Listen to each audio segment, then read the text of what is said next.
Is Bill Cook not joining us, or? Bill is here. Oh, I don't have him all the way up. Okay. Hold on.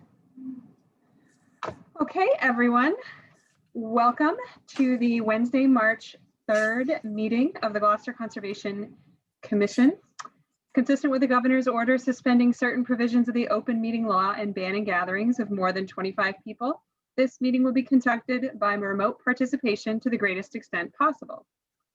The public may not physically attend this meeting, but every effort will be made to allow the public to view and listen to the meeting in real time. Persons who wish to do so are invited to view the meeting at the link provided at the City of Gloucester Remote Meetings website. In the event that a live transmission proves unworkable for any reason, an audio or video recording, transcript, or other comprehensive record of the meeting will be made available on the city's website as soon as possible. Before we begin, I just want to touch on a couple of requests to continue that were in the revised agenda for any members of the public who are on for that purpose. So NOI 0282741 12 Ocean Highlands requested to continue to March 17. NOI 028XXXX 4 Riverside Road requested to continue to April 7th. NOI 0282760 40 Thurston Point Road request to continue to March 17th. And the amendment for 0282715 19 Old Salem Road requested to continue to March 17th. Our upcoming meetings are March 17th and April 7th. I don't think we'll need the next one out. And over to you, Chairman Gullah. Thank you, Ms. Lennon.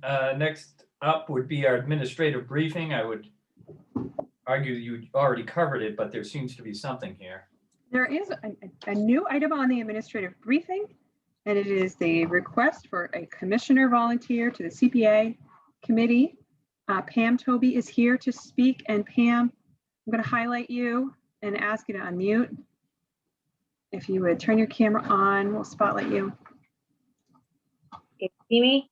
Yes. Hi. Okay. I had to join from my phone. My computer having some issues. So thank you all for having me. I really appreciate it. And thank you for having me so last minute.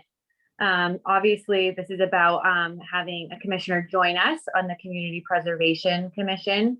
Recently, John Feener had to step down.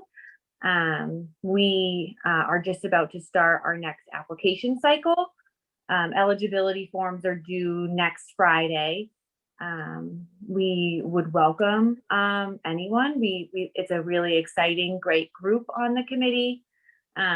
We recently got 2 new members at large. I recently was appointed co-chair with Matt Lundberg. We have obviously funded some really exciting and important projects in the past, and we're looking forward to this upcoming cycle. So we really would be so excited to have someone join us for this next cycle, and we understand that it's kind of a quick turnaround, but whenever you guys are interested or able to join us, we would welcome a member from the commission. Excellent, thank you. I don't know if anyone's going to jump at it right now, but why don't we assume that commission members will mull it over. I think we have to have somebody eventually, don't we? Yes. Well, yeah, Co-Chairman Gullah, the way that it works is if the commission does not fill the position by a certain time, they forfeit their right to it and they don't get it back. So the commissioner. Well, if nobody else steps up in the end, I'll do it. Okay. It'll be fun, I promise. Pressure helps. Thanks for coming, Pam. Hey guys, good night. Have a Good great night. Pam. Thank you. All right, I'll follow up with all of you. And now, Rob, it's on you to convince another commissioner to do it. Okay, next is the public comment of the period. This is the period where the public is welcome to speak towards conservation issues that are not, I repeat, not on tonight's agenda and are only conservation issues. Okay. You may raise your hand with the raise your hand button, or you may hit *9 on your phone or handheld device. And Pamela Steele has her hand up. Pam, I'm going to allow you to talk and ask you to unmute. The floor is yours. Hello? Hello? Hello? Can you hear me? Can you hear you now? Yep. Oh, great. Sorry, I was yelling. I just had another comment. I know I'm supposed to look this up online and I've started, but it's quite a process of the learning curve for me. In Gloucester, as I mentioned at the last meeting, there are lots of right-of-ways that happen, I don't know how, but to abut wetlands. And I'm trying to figure out how I can become an activist to protect them, since my property abuts a right-of-way that has a wetland on it that right now is huge. It's like a public skating rink. It's that big. And sometimes there's nothing there. So when something comes before the zoning board or whatever board, do they go to you first to make sure that every box is checked off before they approve something, or do you come on after? I know I should have looked this up, but I couldn't find it. Well, in general, Yeah. all the wetlands are protected. So if anybody does anything within 100 feet of a BVW or a wetland, or 200 feet for a stream, whatever the resource may be, they all have protections in place. So anybody who goes within those zones has to contact us. It's that simple. But does it can a project get approved by the other boards and then they come to you, or when someone applies? Sometimes it goes both ways. It doesn't really matter. At some point, they have to come to us with their project. Okay, so I can rest assured that these wetlands, which I'm trying to be proactive and help out the city with them, are protected, even though they're very close to building projects that I've been following. It doesn't matter. They all have to Okay. come Oh, before that's us. great. Thank you so much. I sincerely appreciate your help. Hopefully I'll know more answers the next time. Excellent. Thank you. you. Anybody else want to raise their hand or hit *9? Yes, Public um, comment? Marianne Boucher. Okay. Hi. Hello? Hi, can you hear me? Yep. Yes, go ahead. Marion Albert Boucher, 93 Mount Pleasant Avenue. And I'm gonna echo Pam. Actually didn't even know she was coming on to speak.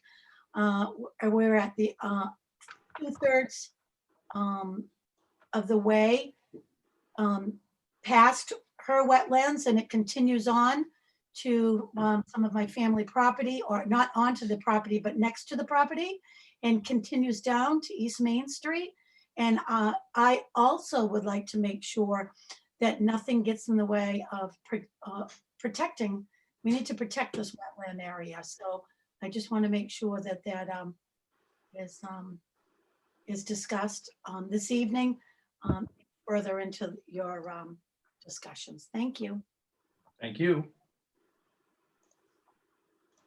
Anyone else? No, that is all. Thank you. Okay, moving on to minutes of review and approval. I don't see anything there. We do not, but I will give you a little bit of an update. We are looking for someone to take minutes, both for the Conservation Commission, which is actually in better shape, and the Planning Board. I do think it is a fairly handsome ransom.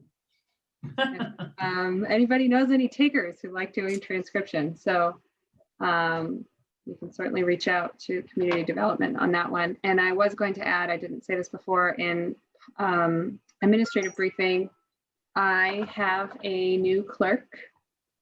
It is Deb Laurie, who worked in the grants division for an entire career, retired recently, and then actually came back and worked part-time doing the housing rehab program for Jamie Corliss, who was in the department with me. And Jamie is so kind to sacrifice her to the cause of conservation.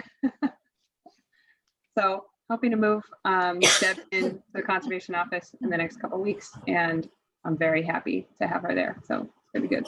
I know Debbie, and she's a wonderful woman, and her daughter deserves, I'm sure everyone saw her daughter in the paper as one of those marathon nurses who has been from the beginning to the end of COVID.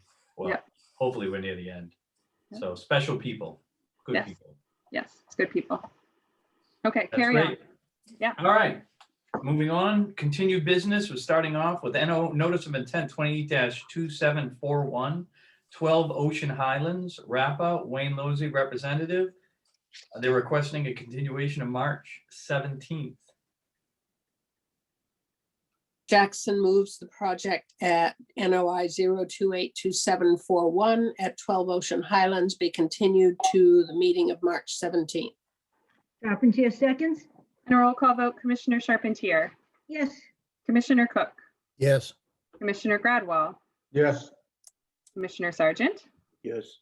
Co-Chairwoman Jackson, Yes. and Co-Chairman Gullah. Yes. Thank you. Very sweet. Next up is Notice of Intent, no DEP number, 14 Riverside Road, Cahill, Salvatore Basile, representative. Applicant requests a continuation to April 7th. Jackson moves to continue 14 Riverside Road to the meeting of April 7th. Carpentier seconds. And a roll call vote, Commissioner Charpentier, Yes.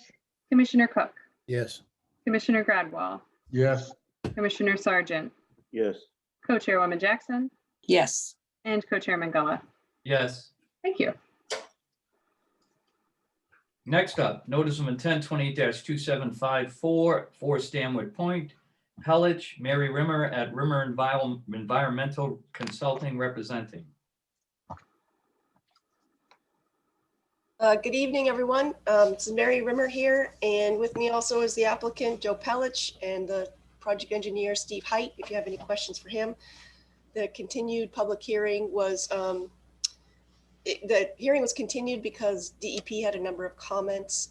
Apparently there was some confusion that because the plan set that was included showed all of the lots on the general project area. And so they thought that it was for all of the lots. This is a separate notice of intent for lot 2A only. And so we provided them with that information. They don't typically update the comments on the website, but I did send them directly to Alicia Gellin, and she let me know that if she had any more questions, she would let me know, and I haven't heard from her. So I'm assuming no news is good news. Most of the items were just clerical in nature, that they asked for proof of submission to the Division of Marine Fisheries, which we've done and submitted the letter in response. There was a question about a butter notification, which we used the certified abutters list that was provided. They had a question about work on additional lots, and again, that was not proposed. There was only the only work is proposed on lot 2. Oh, Naomi Sullivan. And they had a question about impact area calculations, and that is included on the plan set for lot 2A only. And disturbance to land subject to coastal storm flowage, which we clarified because we did not calculate that separately because the work within land subject to coastal storm flowage was all within the coastal bank resource. And that was calculated under coastal bank, and it was only 456 square feet, and that was for removal of a portion of a building. They had a question regarding the top of the coastal bank delineation, and I clarified that the coastal bank was delineated based upon an ANRAD that was filed for the site and an ORAD that was issued by the commission. They asked for details on salt marsh restoration, which has been provided. The salt marsh planting plan has been provided to the commission for their review on both this lot 2A and the adjacent lot 3A. You can see the planting area that is proposed, that's outlined in orange here. And we propose to plant underneath the building where there's very little vegetation now, so there'll be enhanced salt marsh resource underneath the building, and we propose 2-year monitoring and 75% wetland vegetative cover to achieve the revegetation criteria that's required. And I think the final comment had to do with stormwater management.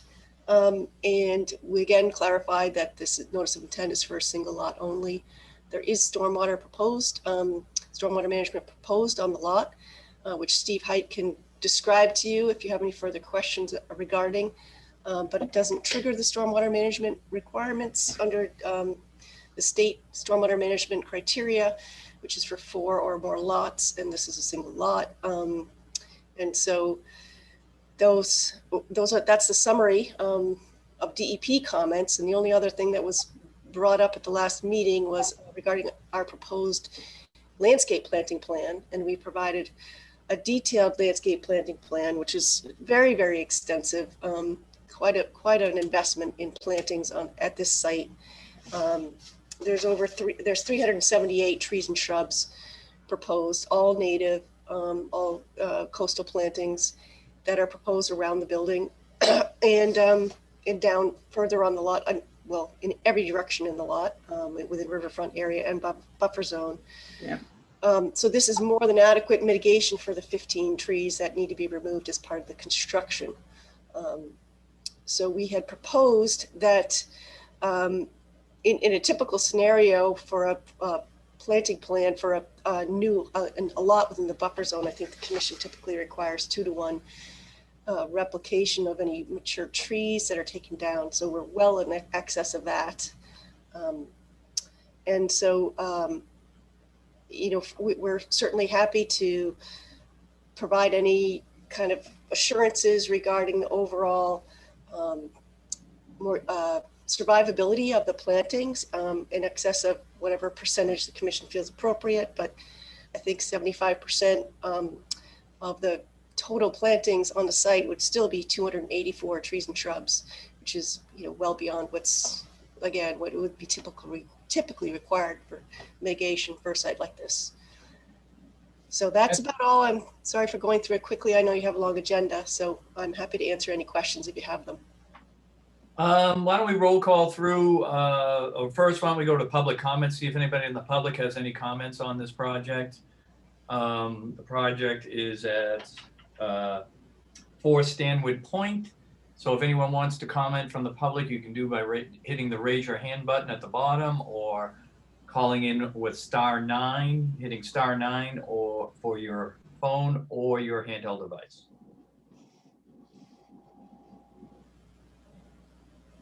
No comments at this time.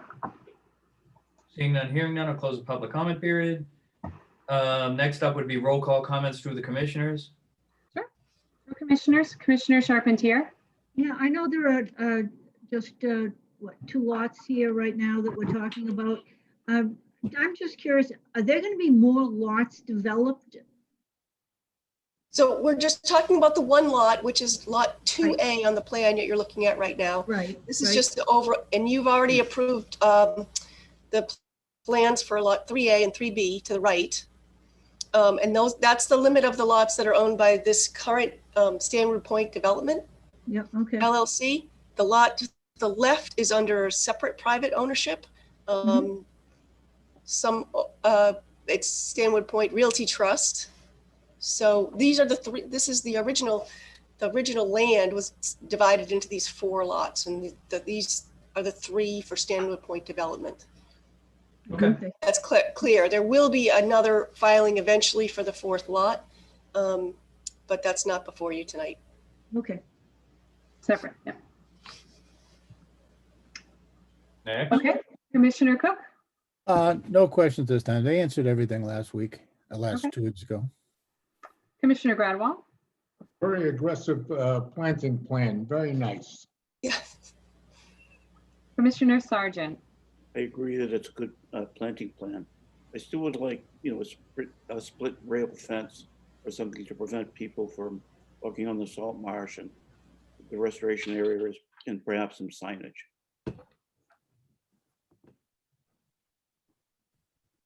Okay. Co-Chairwoman Jackson No further comments this time. and Co-Chair Mangala. I think this, if there are other consultants on the line, I think this is a wonderful example of when we asked something that went above and beyond what we required in terms of planting, and basically restoring a fair amount of portion of marsh. So I have no comments, and any comments I do have are in the positive. So with that then, unless Adrian, you have anything else to add? I will say that I followed up with the circuit rider, Alicia Galen, and today I spoke with her and she said everything was cleared up. She was very comfortable with responses that she got from the applicant's representative and is pleased with the project overall as well. Great. Excellent. So with that, do we want to move to close the hearing in, Joe? Sure. Jackson moves to close the public hearing for NOI 0282754 at 4 Stanwood Point. Charpentier seconds. And a roll call vote, Commissioner Charpentier, Yes. Commissioner Cook, Yes. Commissioner Gradwell, Yes. Commissioner Sargent, Yes. Co-Chairwoman Jackson, Yes. and Co-Chairman Gullah. Yes. Thank you very much. I had just one comment, if I could, about the split rail fence. I think Joe Pellich might want to have something to say about that. If that's something that the commission members are all interested in pursuing, I think he may not. Well, I don't think we can go backwards and so what we wanted, so Okay, it should have come up earlier. We can't reverse what we just did. Well, so you haven't made the motion to approve yet, and so you'll have to conditionally approve, including the split rail fence as part of the discussion. But Okay. it's true that I don't think that we can go back on the applicant's side of this. Okay. Jackson moves to conditionally approve the project for NOI 0282754 at 4 Stanwood Point, including conditions previously mentioned, as well as a split rail fence for protection of the resource area and plant mortality in, what do we want, 2 years? Do we want to do years, or do we want to do? 2-year mortality is what we usually do. Yeah, okay, then 2-year mortality. Yep, okay. I'm also going to use some language that describes more of a percentage of the overall planting plan for mortality, because obviously 300 plants are not necessarily going to survive for 2 years. And also, we're looking for a die-off in the salt marsh restoration because we want to see a greater diversity there. So with your pleasure, I'd like to use a little bit of a different language that talks more about the percentage of planting survivorship as opposed to timeline. Sure. Thanks. What would you suggest, Chairman Gullah, or anybody else? I think the 75% seems standard, isn't it? Okay, okay, then 75% plant morbidity or non-morbidity. Okay. Charpentier seconds. And a roll call vote, Commissioner Charpentier, Yes. Commissioner Cook, Yes. Commissioner Gradwell, Yes. Commissioner Sargent, Yes. Co-Chairwoman Jackson, Yes, and Co-Chairman Gullah. Yes. Thank you. Thank you. thank you very much. Have a good night. Thank you. Thank Next you. up, Notice of intent, 28-2761, 156 Wheeler Street, Wheeler Point Nominee Trust, Bill Manuel at Wetlands and Land Management representing. Good evening, everyone. Bill Manuel speaking from Wetlands and Land Management. And this project, we were waiting for a DEP file number. It was posted 2 days after the hearing, so we now have that. And we did get comments from the Shellfish Constable prior to the last meeting supporting my proposal to relocate any shellfish in case they were encountered when we're digging these support posts. So beyond that, I think we've buttoned everything up and we have the file number. I would concur. Thank you. Adrian, anything to add before I open up a public comment? Nothing to add here. Okay, so why don't I open up for public comments? Does anyone in the public wish to speak for or against the project at 156 Wheeler Street? You may do so now by hitting your raise your hand button at the bottom of your screen or hitting *9 on your phone or handheld device.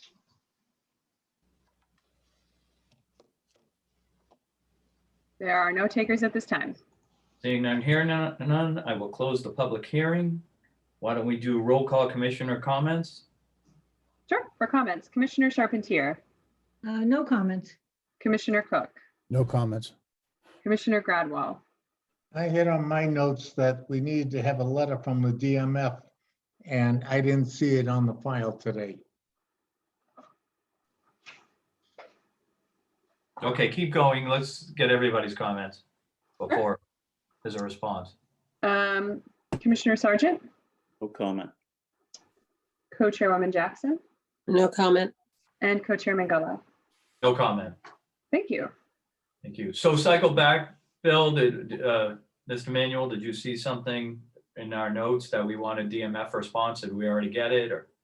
DMF did respond to Adrian that they had no issue with the project and were not going to submit a letter. Okay. Do you concur, Adrian? That's correct. Excellent. All right, then with that, we can, it looks to, unless someone else has something to add, we can close the hearing on this one. Okay, Jackson moves to close the public hearing for NOI 0282761 at 156 Wheeler Street. Charpentier seconds. And a roll call vote, Commissioner Charpentier, Yes. Commissioner Cook, Yes. Commissioner Gradwell, Yes, Commissioner Sargent, Yes, Co-Chairwoman Jackson, Yes, and Co-Chairman Gullo. Yes, Thank you. Jackson moves to approve the project for NOI 0282761 at 156 Wheeler Street. Charpentier seconds. And a roll call vote, Commissioner Charpentier, Yes. Commissioner Cook, Yes. Commissioner Gradwell, Commissioner Gradwell? left his butt. I don't see him on the line. We lose him. the COVID shot. It's a COVID shot. All right, we'll come back. We don't need him for the vote. Let's just keep going. Commissioner Sargent, Yes, Co-Chairwoman Jackson, Yes, and Co-Chairman Gullo. Yes, Thank you. thank you. All right, thank you. Hey, Booty. Good luck. Thank you. Next up, notice of intent 28-2760. I have to recuse from this one. I guess. it's doesn't- just, you can, I think you can continue it with no discussion, Rob. Yep. So notice of intent 28-2760 40 Thurston Point, Hamian, John Judd, Gateway Consultants representing, requests a continuation to March 17th, 2021. Yes, Jackson moves to continue NOI 0282760 at 43rd Thurston Point Road to the meeting of March 17th. Charpentier seconds. And a roll call vote, Commissioner Charpentier, Yes. Commissioner Cook, Yes. Commissioner Gradwell, yes, Commissioner Sargent, yes, Co-Chairwoman Jackson, Yes, and Co-Chairman Gullo. Yes. Thank you. Next up is notice of intent 28-2758 116 East Main Street, Bevilacqua, Dan Ottenheimer at Mill River Consulting representing. Good evening, commissioners. So the acoustics okay? Can you hear me? Yep. Okay, hi. So Dan Ottenheimer, engineer with Mill River Consulting, and we're here to continue our discussion on 116 East Main Street. As the commission knows, that's the location of a abandoned restaurant that we're looking to remove and build some multifamily housing on the property.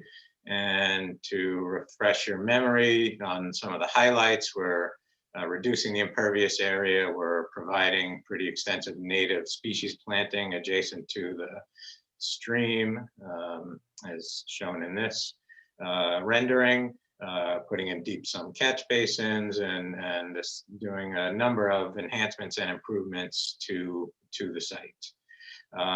It seemed like 2 weeks ago, the commission was generally comfortable with things. I know I'm putting words in your mouth, but that was the sense I got. I know one of the commissioners wanted to drive by, and there was also a request for some clarification from the city engineer. So we did get that earlier this week. So I am still in the process of finalizing a few things with the city engineer, but I don't see how that's going to impact the commission. For example, the size of the sewer pipe, whether it's a 6 or an 8-inch sewer pipe connecting these two buildings. I don't see that really germane to the commission. Same thing with the size of the stormwater pipes. We're in the process of calculating the size of what they're going to be, but they're obviously going to be stormwater pipes. So a little bit of engineering is still to go, but essentially as he concludes his memo, he doesn't expect that the review on his end is going to change the physical location of the structures or anything like that. And so that's where I think we left it. There was also a really good point that one of the commissioners brought up about there's one decent sized Norway maple in the native species planting area. It's right there. It's identified on the right-hand side with a label. And I think it was a Chairman Gullah that brought up a concern about if that gets ripped out, is it going to destabilize the wall? So it's more to the right there. So we looked into that and we agree. And so what we proposed to obviously take down the tree, either grind the stump or impact the cambium enough so that no sprouts will come up out of that. So it's a very good suggestion to not pull out the actual root ball on that decent sized Norway maple. It's right up against the wall that's there. So that was my update and my homework. And obviously if there's any further questions, I'm glad to answer those. Okay, well, first I'll open it up for public comments. If anybody in the public wishes to speak for or against the project at 116 East Main Street, you may do so now by hitting your raise your hand button at the bottom of your screen or hitting *9 on your phone or handheld device.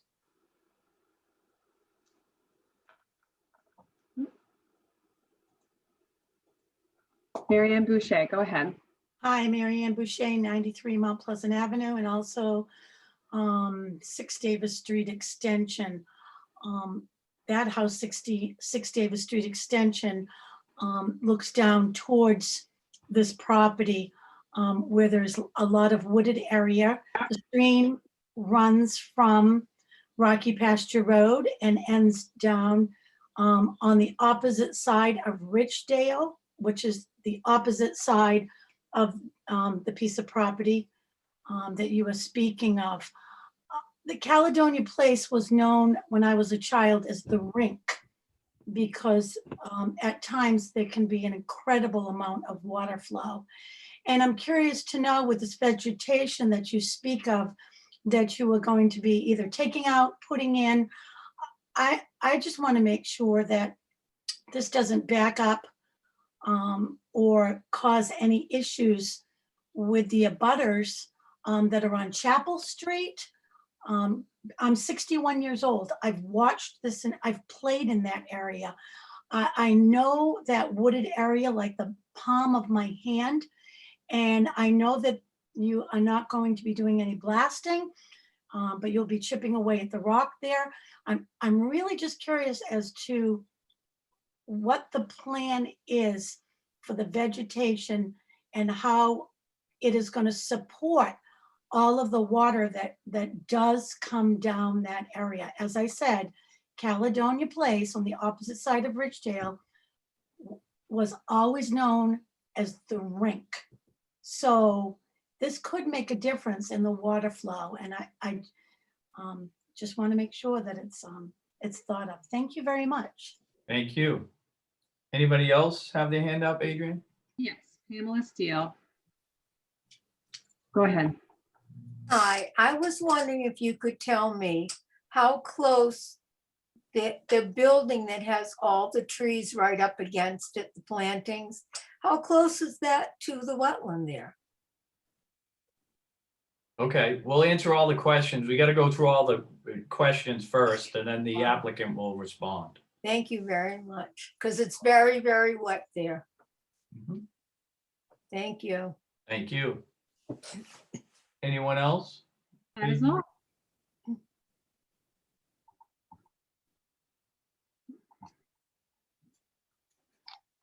Go ahead. Dan, you have the floor. Oh, Oh, sorry, Dan, yeah. thank you're you. up. So you have two questions in Okay. front of you. I don't Yeah. think, we already went through, I'm not going to obviously suppress public comments, but we reviewed all the stormwater management systems, I believe, the last time. But if you want to give a brief synopsis to each of those comments, that'd be good. Yes, so we're actually reducing the amount of impervious surface on this property from what's there now to what will be there in the future. So that's going to allow more natural uptake of the water. and will certainly be beneficial. And in general, we're not touching that stream.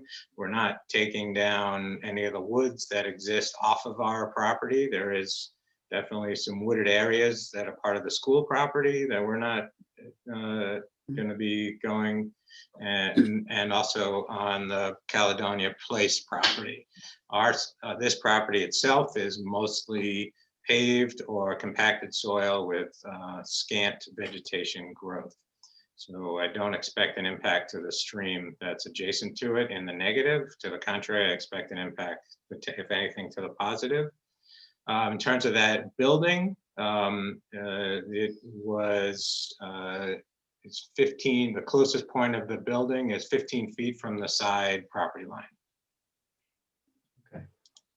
All right, thank you, Dan. Mr. Oppenheimer, I should say. The only thing I would add to this, if the public is still listening, if anything, I would love to see you guys get together and get the people who have the boat out basically in the stream over there with its bilge pouring into the stream, which is a common, it makes me sick when I see it because this is a common way to spread invasives. And more importantly, the condition of that boat looks not too good, and it could be leaking oils or fuels into the stream. If you wanted to really care about the resource, go talk to those people, then wonder why they're in there putting a boat right in the resource. Adrian, can we make a note of that, by the way? Thank you. So why don't we go to roll call commission votes after that? Comments. Commissioner Charpentier.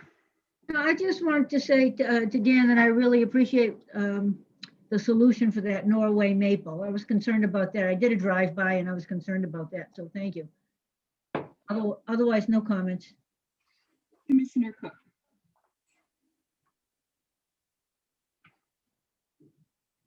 I see you, Commissioner Cook. Just a quick question. In reviewing what the city engineer had sent, he wants your stormwater management plan to include downstream on East Main Street, but he says, and Montgomery Place. Where is Montgomery Place? I couldn't find it. It leads down to Brown's Yacht Yard. It's across the street. There we go. So what the city engineer was not aware of is that we have worked with the DPW and sent cameras down those pipes.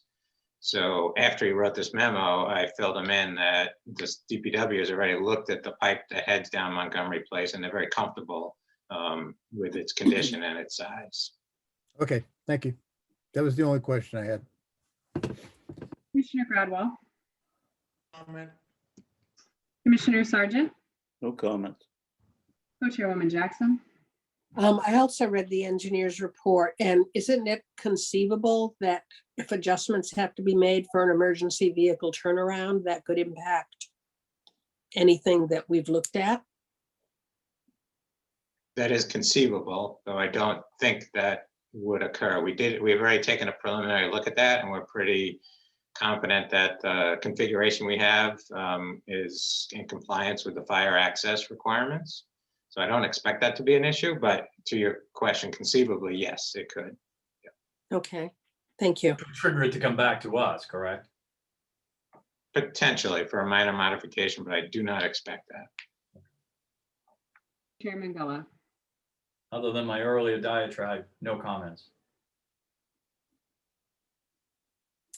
Okay. Shall we move? Do you have anything to add to this project? Are you asking me? Yes. Well, pursuant to the discussion around the fire trucks, and because of course we have had this experience before, and it was cumbersome to try to resolve, and this is also the same very high visibility neighborhood, I would request that the commission allow me to include in the conditions any changes to the plan approved in the order of conditions will require the filing of a request for an amended order of conditions. I'm fine with that. Thanks. Any other commissioners? Okay, not okay with that, I should say. How is that? I don't mind, but I don't say, how is that different than any other situation? Wouldn't it always require an amended order if the project changes? Yeah, I mean, it does. I just want to make sure. Okay. conversation. We're just dotting our i's and crossing our t's, putting the belt and suspenders on, Dan, that's all. Okay, That's fine. I just want to, that's fine. okay, we like, that's fine. Okay, so why don't we, unless there's any other comments from the board, we can move to close the hearing. Okay, Jackson moves to close the hearing, the public hearing for NOI 0282758 at 116 East Main Street. Charpentier seconds? A roll call vote, Commissioner Charpentier, Yes? Commissioner Cook, Yes. Commissioner Gradwall, Yes. Commissioner Sargent, Yes, Co-Chairwoman Jackson, Yes. and Co-Chair Mangala. Yes, Thank you. And Jackson moves to approve NOI 0282758 for the project at 116 East Main Street with the aforementioned conditions. Charpentier seconds? And a roll call vote, Commissioner Charpentier, Yes. Commissioner Cook, Yes. Commissioner Gradwall, Yes. Commissioner Sargent, yes. Co-Chairwoman Jackson, Yes. and Co-Chair Mangala. yes. Thank you. Next up, Thank you, commissioners. thank you. Have a good night. Next up, amendments 20-2715, 19 Old Salem Road, Chapleco.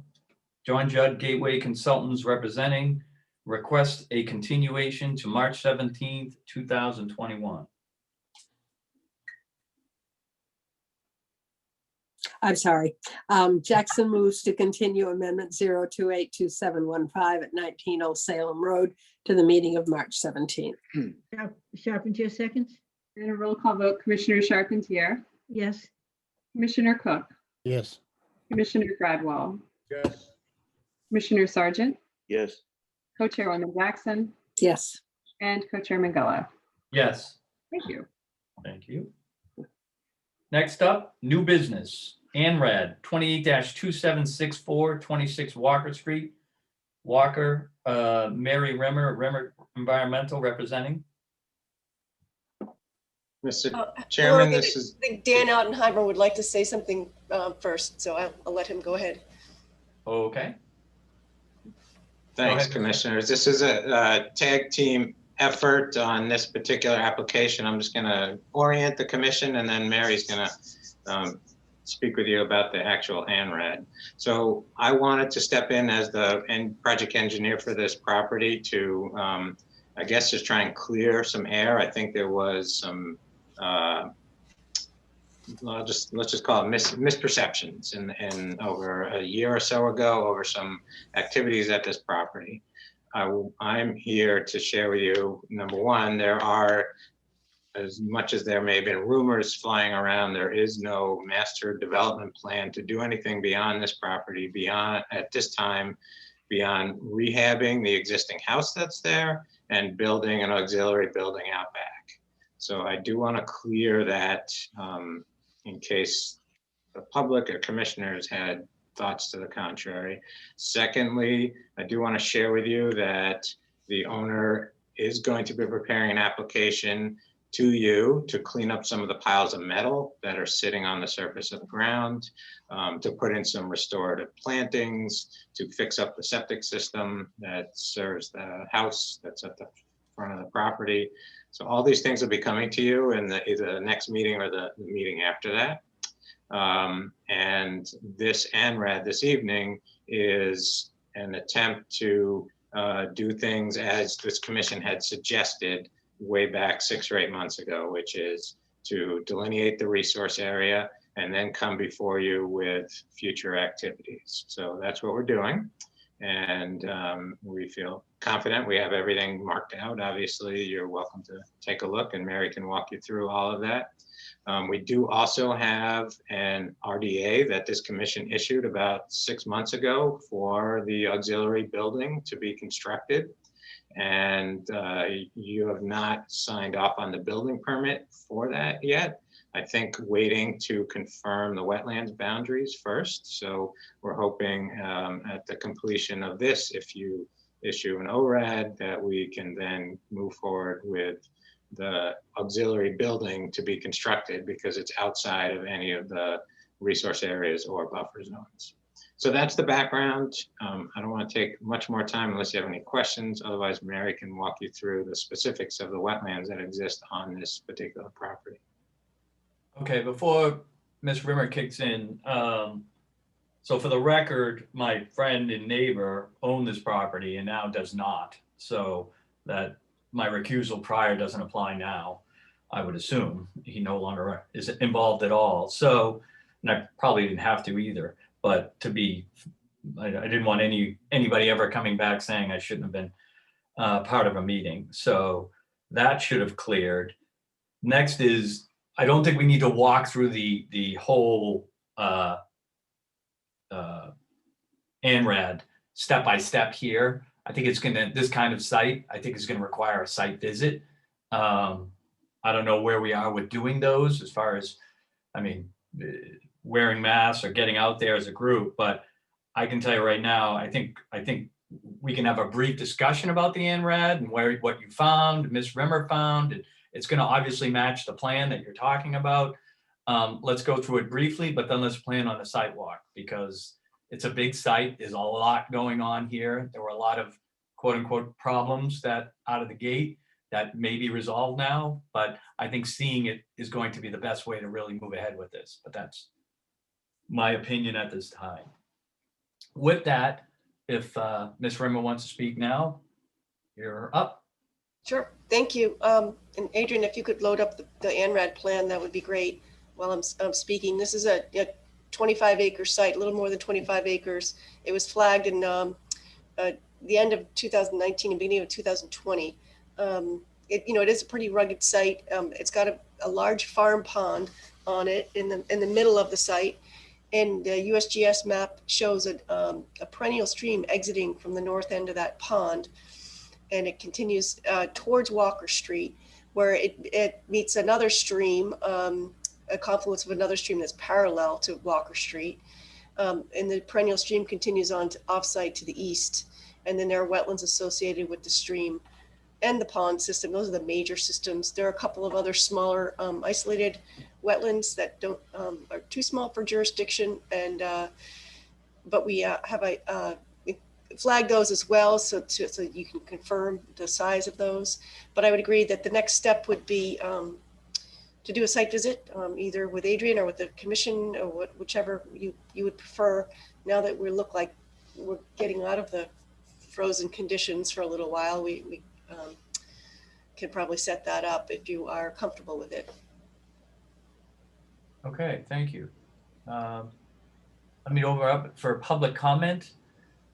If anybody wishes to speak towards the project for or against at 26 Walker Street, you may use the raise your hand button at the bottom of your screen or hit *9 on your phone or handheld device.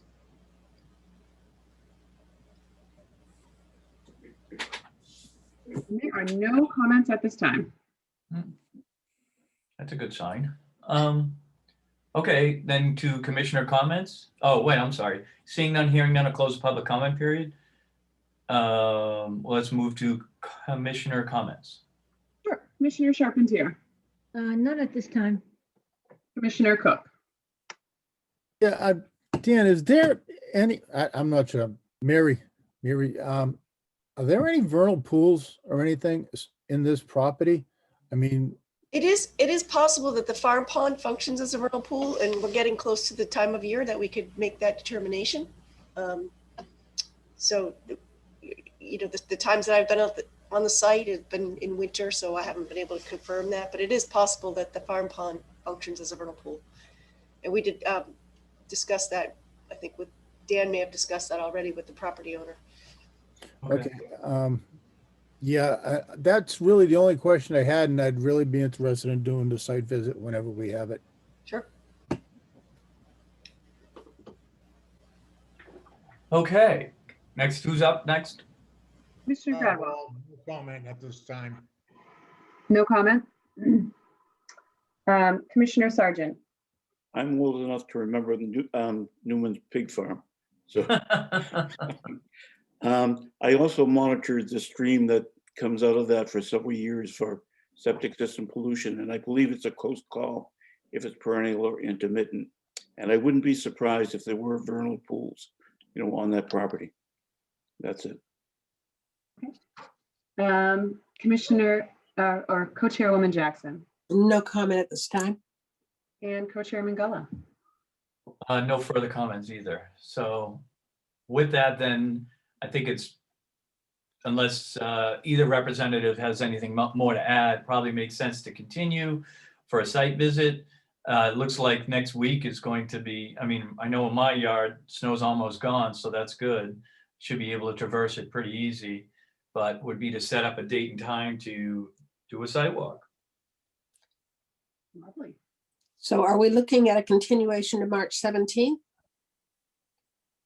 That assumes we can get out there beforehand. I can, but I don't know how many other commissioners can or cannot.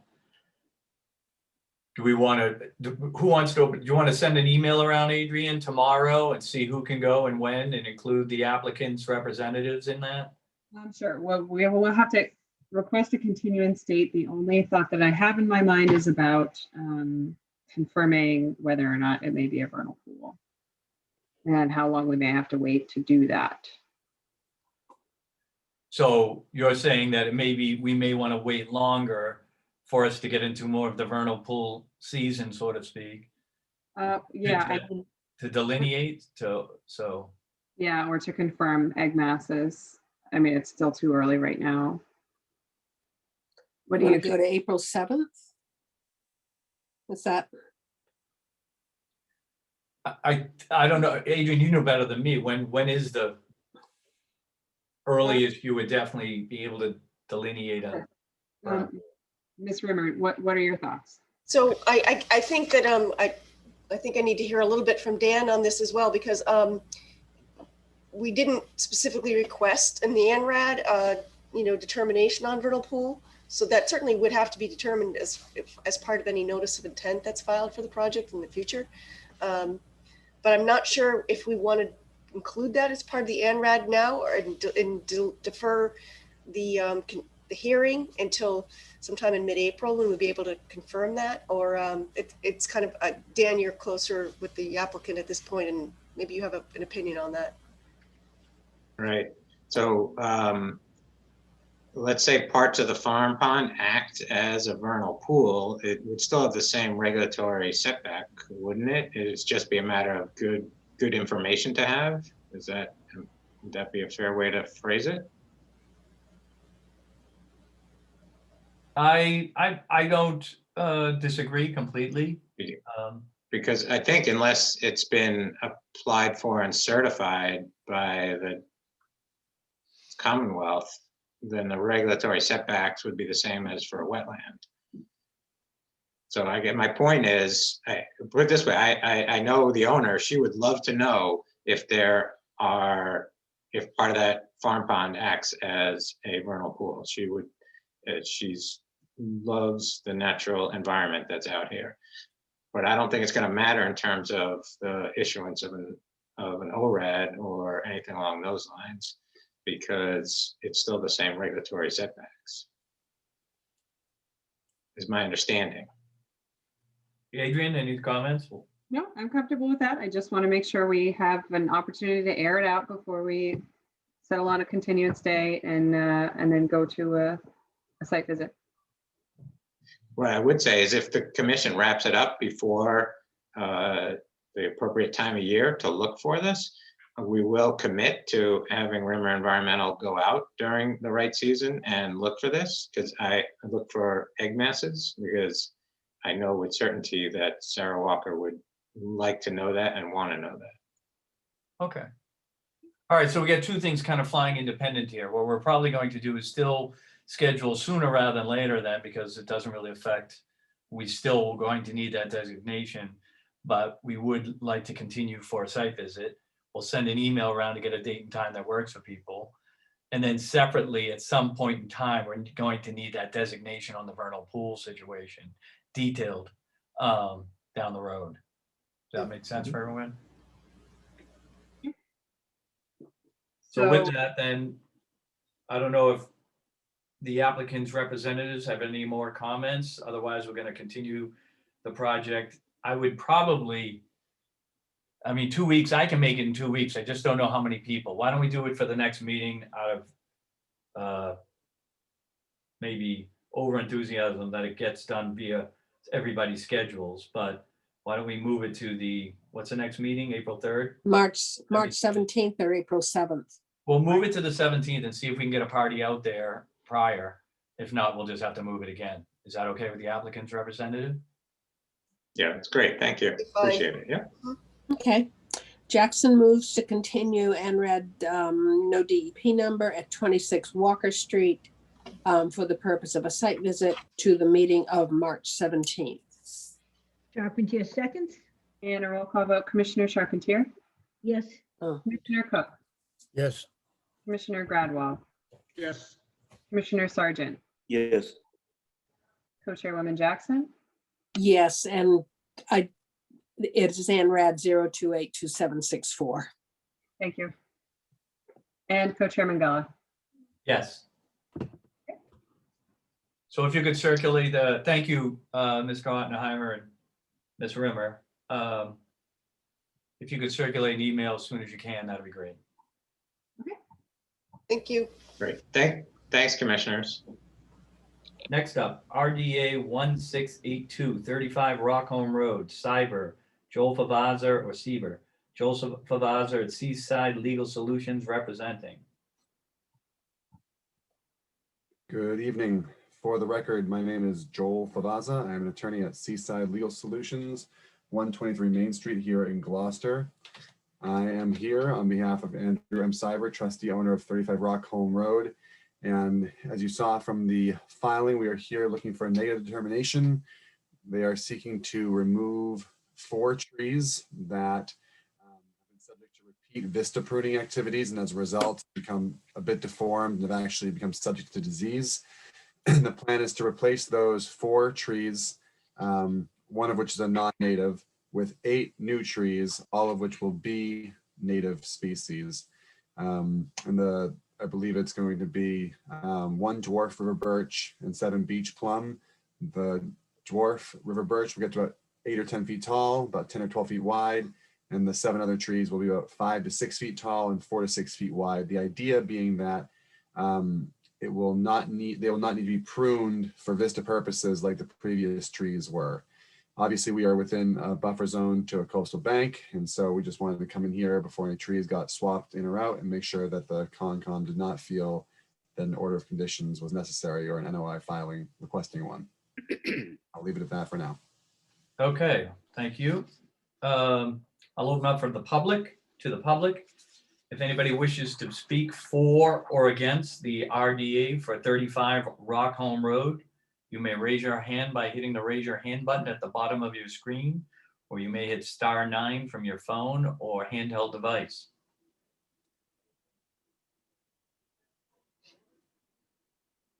There are no comments at this time. Okay, with that, why don't we go into roll call comments with the commissioners? Sure, for commissioners. Commissioner Charpentier, I have no comment. Commissioner Cook, No comments. Commissioner Gradwell. No comment, thank you. Commissioner Sargent, just want to say I really like it when neighborhoods find solutions. I agree. and Co-Chairwoman Jackson. I have a few comments, and I guess I'll be the renegade here. First of all, I didn't think view was a consideration under our purview. Second of all, your application in one place says there are 5 deformed native trees that you're replacing with 10 new ones. And then in another place, it talks about 4 diseased non-native trees that you're replacing with 8 new ones, one of which is a, what was it? Some small tree. The other 7 are beech plums, which I didn't think were classified as trees. I thought they were shrubs. So I had a lot of questions on this one. Sure. Sorry. So I'll start with that, the last comment first. The honest answer there is that the hard copy that was delivered had the correct identification of the trees. When Adrian asked me for a digital copy, I clearly sent her an older version, which I thought 5 trees are going out. This is a draft that was circulated prior to filing, and then I was corrected by the the landscape professionals as to what the trees were. So the hard Okay. copy that correctly identifies the trees. I apologize for sending Adrian an old draft on the RDA itself. So that's entirely on me, and I apologize. But the 4 trees is correct, one of which is non-native, 3 of which are native, and all of which are have been, classified as deformed based on the repeated view vista pruning. And that being said, to your first comment, you don't necessarily need to take view into consideration, but you have to remember that under the Wetland Protection Act, people have the right to complete vista pruning without the need to come in front of the Conservation Commission. So theoretically, these trees could continue to get pruned repeatedly to the point at which they may no longer, be able to fend off disease or insect, and may actually end up losing these trees due to repeated vista pruning. You can't intentionally kill the trees, obviously, but sometimes vista pruning eventually damages the tree to a point where it's no longer a viable tree. So the idea being that to avoid that before it happens, we just go and swap out the trees that are beat up right now with the allowable vista pruning and put in trees that don't need to be. As for the beach plum, they grow 6 feet tall. They can grow 6 feet wide, 4 to 6 feet wide, 5 to 6 feet tall. I would consider that a little more than a bush or a shrub, but I'm not Mr. Feener, who I'm sure if he was here, he can give us the exact answer as to where the line is between shrub and tree. But it'll still be pretty. Well, speaking of Mr. Feener, if you're done, and Joe, are you done? I don't want to jump on your. Yeah, I have beach plums and I would never consider them trees, but that's okay. Go ahead, Rob. Thank you. So my only thing would be is, and Adrian, you would be obviously, since we don't have our John Feener hat on, I don't have my hat on for John Feener, but is the trees, isn't there a standard though? Isn't it 10% the canopy allowed to be removed? What I'm getting at is these people, when they prune them, don't follow the regs, and therefore that's why the trees get destroyed, not so much because the pruning, the pruning, if done right, may not damage them as much. Am I correct in that statement, Adrian, or? I don't know that that's necessarily germane to this filing right now. Yeah, I mean, I think that would fit in a little bit of a different circumstance where you had, for example, a much larger canopy cover, tree cover that looked more like lot clearing. Okay. As the vista pruning. I appreciate your comments. Well, we missed John Feener so much, twice tonight. Hope he's in. He should be on the call. Okay, we went through roll call comments, and Joe, I don't know if you were satisfied. Do you want to circle back and make some comments?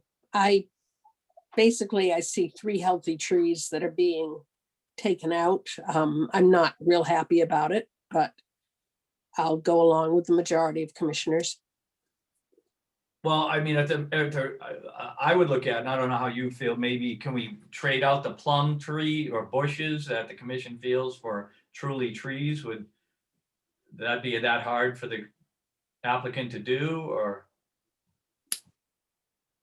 Why are we doing bushes? The beach plums don't upset me terribly. I'm probably okay with beach plums. I would not consider them trees, however. And I think they provide a different kind of habitat, but they do provide good canopy, albeit low. So I'm okay with the beach plums. I'm not quite as okay with the tree removal. I got you. Okay, commissioners, any other commissioners have any follow-up questions? Nothing from commissioners. No. Okay, then why don't we move to, again, this is an RDA, so we're looking for a positive or negative determination. And Joe? Jackson moves for a negative determination for RDA 1682 at 35 Rockholm Road. Oh, I have to close the public hearing. I'm sorry. Jackson moves to close the public hearing for RDA 1682 at 35 Rockholm Road. Charpentier seconds. And a roll call vote, Commissioner Charpentier, Yes. Commissioner Cook, Yes. Commissioner Gradwell, Yes. Commissioner Sargent, Yes. Co-Chairwoman Jackson, Yes. and Co-Chairman Gullo. Yes. Jackson moves for a negative determination for RDA 1682 at 35 Rockholm Road. Charpentier seconds. And a roll call vote, Commissioner Charpentier, Yes. Commissioner Cook, Yes. Commissioner Gradwell. Yes. Yeah, that was a yes. Commissioner Sargent, Yes. Co-Chairwoman Jackson, Abstain. and Co-Chairman Gullo. Yes, Thank you. you're all set, Mr. Well, not Thank really. you. Oh. Did you ask me? What happened? Oh, he's back for another project. Oh, Okay. oh, for the record, Ann Joe, do you mind taking over this project? I have No, to that- step away for a personal issue. Sure, that's fine. Okay. We are now on NOI 028 2757 154 Wheeler Street, Evangelista, represented by Joel Favaza at Seaside Legal Solutions. Thank you. Once again, for the record, my name is Joel Favaza. I'm an attorney at Seaside Legal Solutions, 123 Main Street here in Gloucester. I am here on behalf of Evangelista Family LLC. Lee Evangelista is the manager of that LLC. The application was actually filed under the trust that used to hold the property. Lee was the trustee of that trust, but since been put into an LLC. So I just want to get that on the record that the formal owner is now a corporate owner versus the trust owner. But You've hit your mute button. who's in charge? So you're putting your hand over a microphone or something like that. So we missed the last sentence. Oh, well, I'm sorry. I just wanted to make sure on the record, it was clear that the record owner of the property is currently Evangelista Family LLC, but Lee Evangelista is the manager and she was the trustee owner previously. So it's the same family, same ownership, just a different structure. I just wanted that on the record to make sure it was, complete. That being said, this is a proposed garage addition to an existing single-family dwelling. This garage addition has been through the zoning board. It underwent several changes in footprint and style to get to a point of approval with them. And where we are now with it is that there will be a net gain of 186 square feet of impervious surface over what is currently on site. However, the Evangelistas are proposing 217 square feet of mitigation plantings. We are in a buffer zone to a coastal bank, and we are also in the riverfront. So I assume it would make sense for me to go through the riverfront alternative analysis first. So as cited in the application, the riverfront analysis is there a practical and substantially equivalent alternative to what is being proposed. And when you look at that, the regulations say you can only look at the subject property. And there's a section in there that actually talks about allowing work to redevelop previously developed riverfront area, including expansion of existing structure, which this is, so long as the proposed work improves existing conditions. So when you go to the alternatives consideration, you say, well, there's really no place in this lot you could build this that would be outside the riverfront area. And this has been pushed as far from the wetland resource area as possible on the site, given the constraints in zoning. And so you really couldn't do anything better than what is currently being proposed. And then when you go to that performance standard section about whether you're going to result in an improvement over the existing conditions, if you look at the site now, this area is stone stairs, a shed, and turf lawn. And the area that's being proposed for planting is going to be fairly densely planted with a variety of native species. And so I believe that when you look at the turf lawn that's there now and the shed and the stones, and you replace it with this addition plus all this dense planting, the ability for this area of the property to manage stormwater runoff is improved, provide habitat for various animal and insect species, and also just secure the upland soil, I think is improved by converting it to that dense vegetation. And then when you get to the buffer zone performance standards, if you accept the alternatives analysis, you're looking at, is what's going on up here going to cause undue erosion or destabilization of the coastal bank and prevent the coastal bank from functioning? And again, as I just mentioned, I think if anything, you're improving the runoff situation, and obviously any drainage that comes from the addition has to be handled on the upland as well as part of the construction process. So I believe the performance standards have been met for buffer zone to a coastal bank. I believe that the alternatives analysis shows this is without a viable alternative from what has been proposed. And I would hope that the commission would vote to issue an order of conditions allowing this construction. Thank you. Okay. Thank you very much. First up, I think, is acceptance or rejection of the alternatives analysis. If we could have a roll call for comments on the alternatives analysis from the commission, I'd appreciate it, Adrian. Sure. Can we start with a public comment period? I'm sorry? Do you want to start with a public comment? Oh, yeah. Okay, do we do that before? Okay. All right, we'll open this up for public comment. NOI 0282757 at 154 Wheeler Street. Is there anybody in the public who wishes to comment on this project? Indicate by clicking the raise hand button or dialing *9 on your phone. There are no comments at this time. Okay, good. And I'll close the public comment period, and I will entertain a roll call for comments on the alternatives analysis prior to its acceptance or rejection. Sure, for comments, Commissioner Charpentier, No comments. Commissioner Cook, No comment. Commissioner Gradwall. He's frozen. Commissioner Sargent No comment. and Co-Chairwoman Jackson. No comment.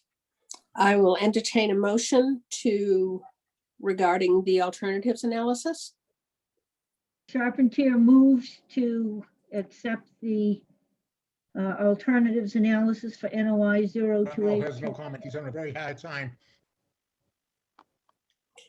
Mr. Okay. Gradwall, are you going to second Ms. Charpentier's motion? Perhaps Mr. Cook would? Yes, I second it. Thank you. And a roll call. Commissioner Charpentier, Yes. Commissioner Cook, Yes. Commissioner Gradwall, Yes. Commissioner Sargent, Yes. and Co-Chairwoman Jackson. Yes. Thank you. Okay, now to the project at hand. For comments, Commissioner Yes. Charpentier, No comments. Commissioner Cook, No comments. Commissioner Gradwall, No comment.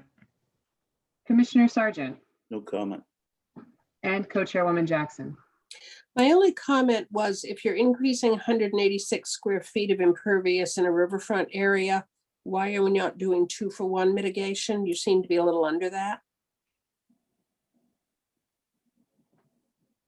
Sure. So while we are greater than a 1-to-1 ratio, we are under the 2-to-1 ratio, and it's the reality of the constraints of this upland. This is a large lot on paper because of the huge amount of flats, but the upland is quite constrained, and other portions of this lot have already been used previously for mitigation for the house itself.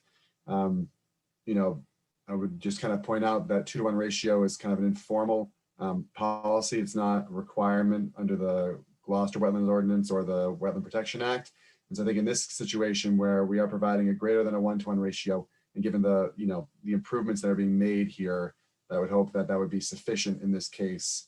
If there was more area to do more mitigation, we would, but at this point, you know, this kind of is the last, you know, bit of, you know, lawn or otherwise surfaces that could serve as great mitigation areas. Okay, thank you. I have no further comments.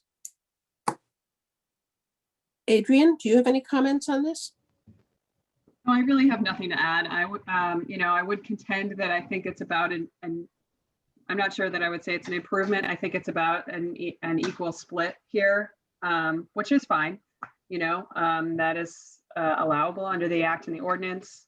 And just a realistic observation, again, just as Attorney Favaza said, the constraints of the site really don't allow for some remarkable improvement in the resource area or in the upland buffer zone to it. Okay. Okay, thank you very much. I can see, I originally thought, I didn't see the words bluestone something or other balcony or something. I thought maybe that might be available, but a second look indicated that it indeed was not. Okay, then I will entertain a motion to move the project, to close the public hearing. Charpentier moves to close the public hearing for NOI 0282754 154 Wheeler Street. I think it's 2757, Linda. Yeah, 2757, excuse me. Yeah. Gradwell, seconds. Okay, and a roll call vote, Commissioner Charpentier, Yes, Commissioner Cook, Yes. Commissioner Gradwell, Yes. Commissioner Sargent, Yes. and Co-Chairwoman Jackson. Yes. Thank you. Okay, I'll entertain a motion to approve the project at 154 Wheeler Street.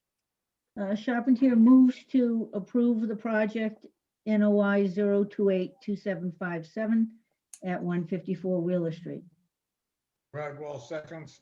And a roll call, Commissioner Charpentier, Yes, Commissioner Cook, Yes. Commissioner Gradwell, Yes. Commissioner Sargent, Yes. and Co-Chairwoman Jackson. Yes. Thank you. Okay, next you. up. Thank you. Next up is NOI, no DEP number, 79 Eastern Point Boulevard, Hadley/Riley, represented by David Smith at GZA.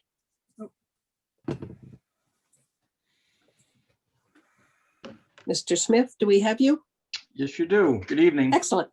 Good evening. David Smith from GZA here representing Joe Hadley and Anne Marie Riley, who are the applicants and owners of 79 Eastern Point Boulevard. 79 Eastern Point Boulevard is a lot that's on the southeastern side of the Gloucester Outer Harbor. And it's composed of a manicured lawn, driveway, a residence with manicured lawn and various terraced down to the waterfront. The stair that comes from the upper terrace down to the lower terrace is located in the center of that drawing that's in front of you. And what we're proposing is that a timber pier be constructed at the end of that stairway that comes down. There's a window opening in the masonry walls that are there. That opening would become more of a doorway, and the timber pier would be 4 feet wide by 50 feet long, pile supported, that would come out 50 feet from that point right where the cursor is, out into the water or towards the water side. And then at the end of the pier, there'll be a 3 foot by 50 foot aluminum gangway that will come down to a 12 by 30 timber float. The float will be bottom anchored. It'll be a seasonal float that will be installed during the boating season and then removed in the off season. The timber pier will be at elevation 12, which is approximately 2 feet above the lower patio areas. There's actually a patio / pool to the north side of this pier. It's going to be constructed right along that edge of that patio pool wall, and also to the north side of that curved patio area that was rebuilt back in 2007 after it had failed. The pier is going to be, as I indicated, on timber piles. The end of the timber pier, the seaward end of that, is just above mean low water. So this would be constructed working the tides. There is bedrock that exists, visible bedrock that exists all along that underside of the pier. The timber piles will be anchored into the bedrock with galvanized straps and pins, and then encased in concrete that is anchored to the pins. So there'll be a total of 8 piles there that will be connected into the ledge. The bottom anchored float way we had proposed it would be helical anchors with chain that would anchor that on the two outer seaward portions of that float, and then the inner portions, the chain would come back to shore and actually be pinned in the visible ledge. If in fact the helical anchors cannot be embedded properly, we have in there as an alternate concrete blocks that would be used to anchor that float. We do have impacts to the coastal bank with that wall opening. We have impacts to Rocky Intertidal Shore, which is the installation of the piles and the concrete bases to anchor that pier in place. We do have, when we performed our site topo survey, we also did a hydrographic survey and did an eelgrass survey as well. And there is eelgrass out just seaward of this site, and we did map it and it's shown on the drawing. The float will be partially over eelgrass. It'll be in 4 feet of water at a minimum at low tide on the landward end, and about 6.5 feet on the seaward end at low tide, and then over 13 feet at high tide. We are proposing that the float have through flow decking where it allows light penetration through the float. Based on the construction of the float, we figure it's going to be about a 50% reduction. So from about a 360 square foot, it'll at least have light penetration down about half of that square footage. I believe that's about the summary of the project. Okay, thank you very much. Just changing some of my notes here. Okay. I'm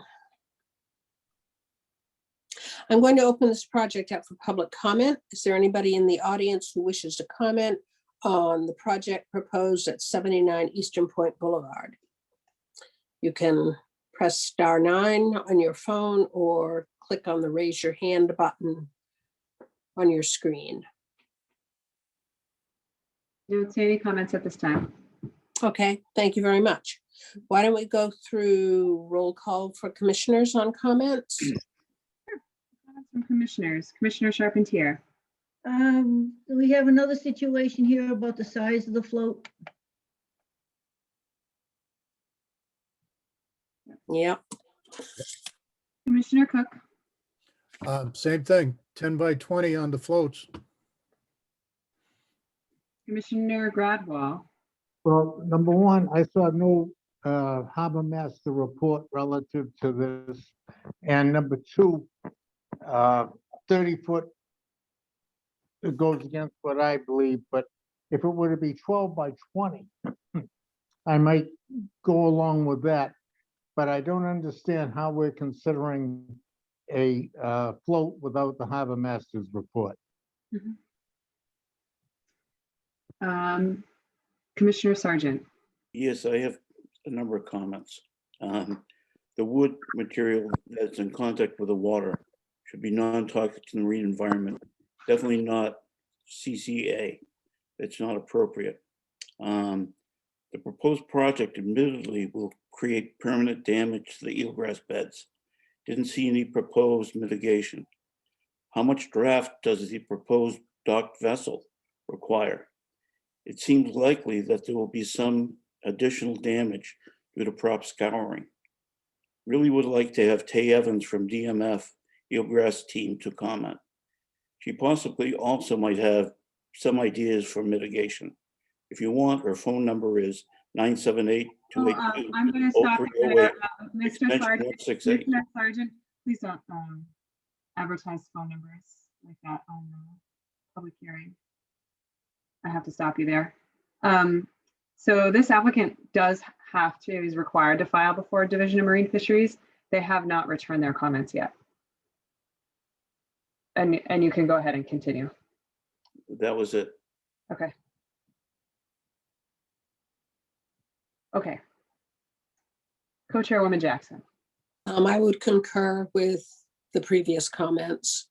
I'm also concerned about the size of the float, the eelgrass. and looking for input from DMF and the harbor master. So we did get comments back from the shellfish warden at this time.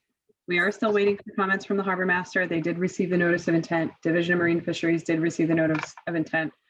Just for everyone's reference, the Division of Marine Fisheries has 30 days to respond. And the turnaround time between application filing and the open of the hearing, typically in Gloucester, is 14 days. So because of that, we often have to continue a hearing until we have an opportunity to hear back from Division of Marine Fisheries. This is also true for National Heritage Endangered Species Protection Program, and many other state and federal agencies have 30 days to respond. So I think that answers the question as far as what has to happen next year. And I do think that we are going to get feedback from the Division of Marine Fisheries. I do think we are also going to get feedback from the Harbor Master's office. It just hasn't happened yet. In addition to that, the reason this project does not have a DEP file number at this time is because it is short of fees.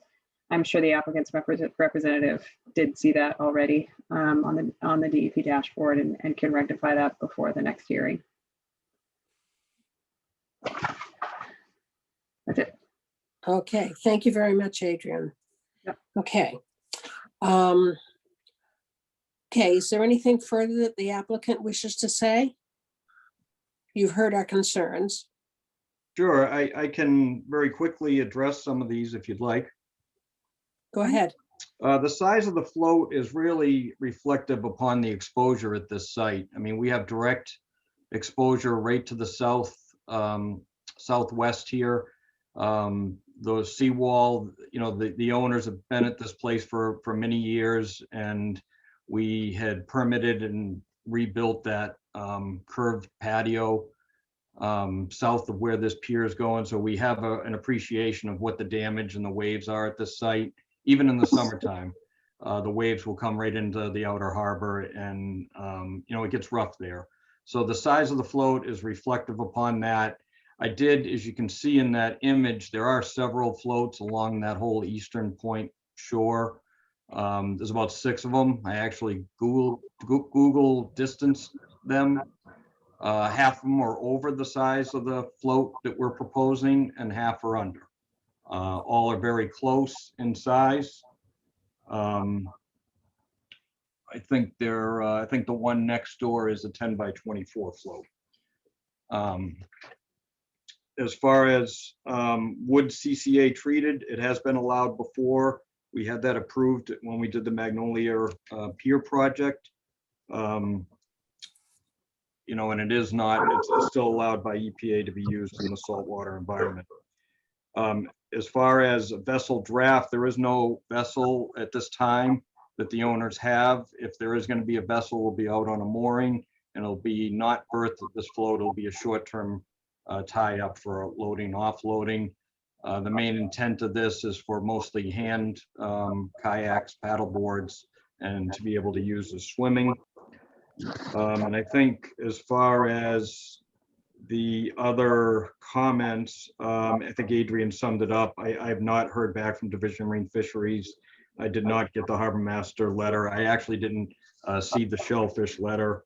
And as far as the fees, I wasn't aware of the short on the fees. I'll have to follow up with DP. Okay, thank you very much. Okay, commissioners, unless there's anything further that anybody wishes to add, we can entertain a motion to continue to, do you think you'd be ready by March 17th? I think we can pencil that in, and if we find that it's not going to work out, I'll notify Adrian in advance. Okay. Then we can entertain a motion to continue the hearing for 79 Eastern Point Boulevard to the meeting of March 17th. Charpentier moves to continue the project at 79 Eastern Point Boulevard to the meeting of March 17th. Rodwell seconds. Thank you very much. The roll call vote, Commissioner Charpentier, Yes. Commissioner Cook, Yes. Commissioner Gradwell, I see you say yes. Commissioner Sargent Yes. and Co-Chairwoman Jackson. Yes. For the record, Co-Chairman Gullo will not be returning to the meeting tonight. He says he sends his apologies, but he is caught up in a hearing of his own. Thank you. Okay. Onwards and upwards. Thank you, Thank you. Co-Chairwoman All Jackson. Next up is NOI 0282762, 652 Essex Avenue, owned by Hersey, represented by Carl Gardner at Gardner Company. Do we have Mr. Gardner? Good evening. Can you hear me? Yes, we can. Hi, I'm Carl Gardner. I'm the applicant in this for this notice of intent. I'm under contract with the current owner, Richard Hersey, to gain these approvals required to build a duplex on this site. It was to give you a little history of the property. If you drive that route routinely, you've probably noticed that there was a fire on that site in May of 2018 that destroyed a single family home that was there. That's been since demolished and removed. And my proposal is to redevelop the site, but the lot that's on there now is different than what the original lot was that contained that single family home, which was a 6,000 square foot non-conforming lot. And last spring, Mr. Hersey had his Form A A&R plan approved to make that lot conforming. It's now a little over 10,500 square feet and has 80 feet of frontage, which the previous lot had, and to make it conform to allow this permit to be sought to build a duplex on that lot. The existing conditions there, it was a disturbed, even though it's currently vacant, it was a disturbed site, and my engineer estimated that there was about 7,100 square feet of area that was altered to accommodate that previous home that was there, and I'm proposing to disturb her within the 100-foot buffer, about 600 square feet. And the site is served by sewer and water. Each unit will be a 3-bedroom townhouse attached at the common wall.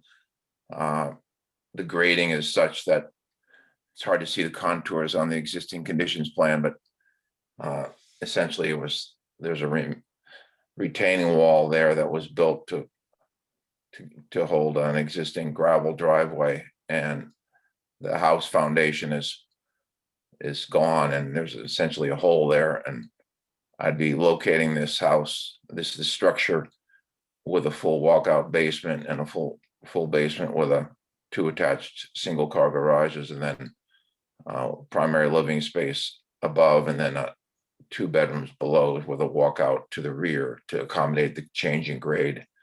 And there's shown 2 retaining walls on either side of the structure to accommodate that step down in the grade on either side of the lot.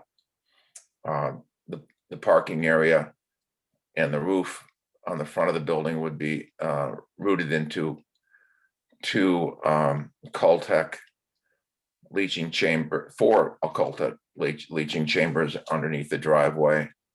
And so it would infiltrate into the ground and both store the water and as well as infiltrate it into the ground. The limited construction is shown as the green area that would be defined by a siltation control boundary, a straw wattle that's staked. The construction detail is on the erosion control plan. That's one of the subsequent sheets that was submitted. I'm proposing to just beyond that straw wattle to install some native shrubs that would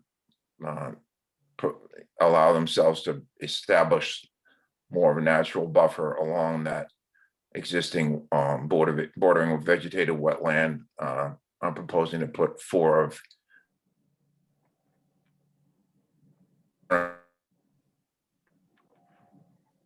Did we lose you, sir? based upon the, Sir, you're fading in and out. It's frozen for me now too. any disturbed areas will be landscaped and stabilized before the erosion control barrier is removed. There's a construction sequencing plan that's presented with this application by the engineer Thad Berry.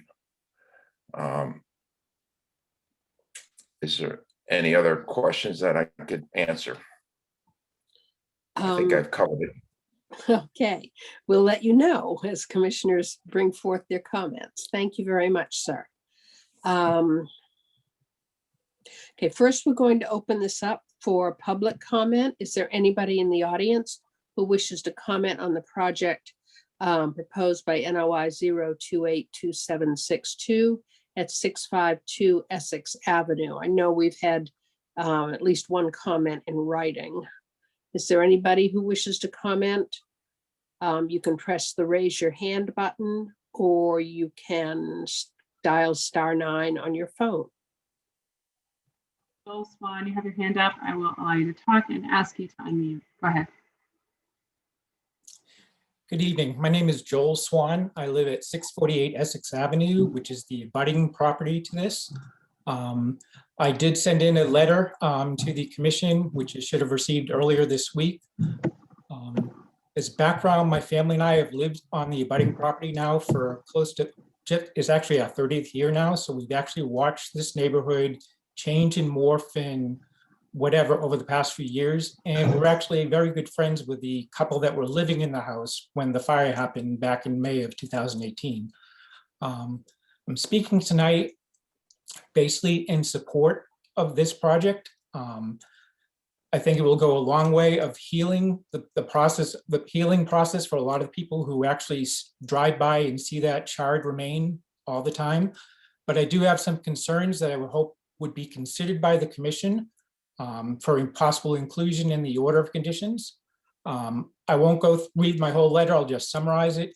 One of the concerns is in the upper left-hand corner of the new lot, there's a little jog which goes to the house to the left.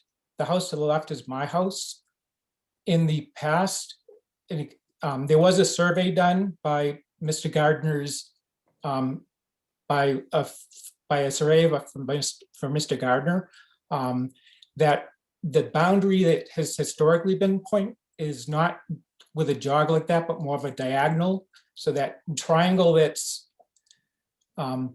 that triangle there was more of a diagonal as opposed to a left-hand hook. Property lines are not the jurisdiction of the Conservation Commission, but there is precedence here that that area was under when we did our home edition, we actually went through the whole process of getting approved by the commission. And our order of conditions included planting lots of plantings in that area where the new boundary cuts into our area. So one of the requests we have is that any of the plantings that we've done there are not disturbed or removed because it's now considered someone else's property, that it's because it's still, we had to do mitigation in that area. So I just want to make sure that mitigation stays, as well as customarily in the order conditions, they mention things such as storage of any gravel or media or dirt has to be stored on site. Well, this would be a prime location to be storing that stuff. I'm just asking for conditions that it not be stored there because it also slopes down very quickly into the wetlands in the stream there. The other major concern is basically the cumulative effect of some of the projects which are going in this area. A number of the people on the commission spent a few years debating one of the projects, which is also abutting to 652, or actually 650 R rear, which is owned by Mr. Hersey. The wetlands in this area, in my opinion, have grown significantly in the last few years since that other project has started up. I've spoken with Mr. Gardner and he's said that it's a problem with the culvert that goes underneath Essex Ave rear right to the end of this property. And since it's not on his property, it's up to the other folks living down that road to take care of that. I just would think, I would like to see the commission, since many of you are familiar with the area, possibly do a site visit if possible, just to see the expanse which is happening there. In the past 2 years, there's been a lot more trees that are falling down in that wetland, so I think it is expanding. I'm not an expert, but I just think it should be evaluated. And I think the culvert should be addressed as part of this project. But as I mentioned, I am supporting this project. I just want to make sure there are safeguards put in place to protect this area more than it has been in the past. Thank you. Thank you very much. Is there anybody else who wishes to comment on the project at 652 Essex Avenue? Not at this time. Okay, I'll close the public comment period. Why don't we move on to roll call comments by the commission? From commissioners, Commissioner Charpentier. Yeah, do we have the ratio of pervious and non-pervious in this project? Okay, why don't we hold off on that? Yeah. And he can answer all questions at once. Thank Okay. you. Commissioner Cook. You want me to respond to Mr. No, Swan's comments? we'll collect it together. Yeah, we'll do it all at once. Thank you. Commissioner Cook. Okay, how is the runoff being addressed here? I mean, we know we've got the runoff, it's sloping down into the wetlands, but I don't see any type of rain garden or any place where this water is going to be retained or somehow held back from directly flowing in there. Down the bottom, it just says, you know, we'll put it on the architectural drawings, but that doesn't do us any good here. Okay. Commissioner Gradwell. Gradwell remembers this project next door very, very well. And we'll make a point to drive by to take a look at the dead trees on that other lot and to refresh his memory relative to how that drain off works. Okay. Commissioner Sargent. I'm wondering when the wetlands were last delineated. Looking at the plan, it appears that they were delineated on 12/13/2016. I'm wondering if they've been expanded since then. And I'm also wondering if the O&M for the stormwater facilities will be included in the chain of title for the property. Okay. And Co-Chairwoman Jackson. Hang on, I'm making notes here. Okay. Yes, I wanted to respond a little bit to Abutter Swan as well, saying that the commission can only consider the plan of record, which is currently what is being presented to us.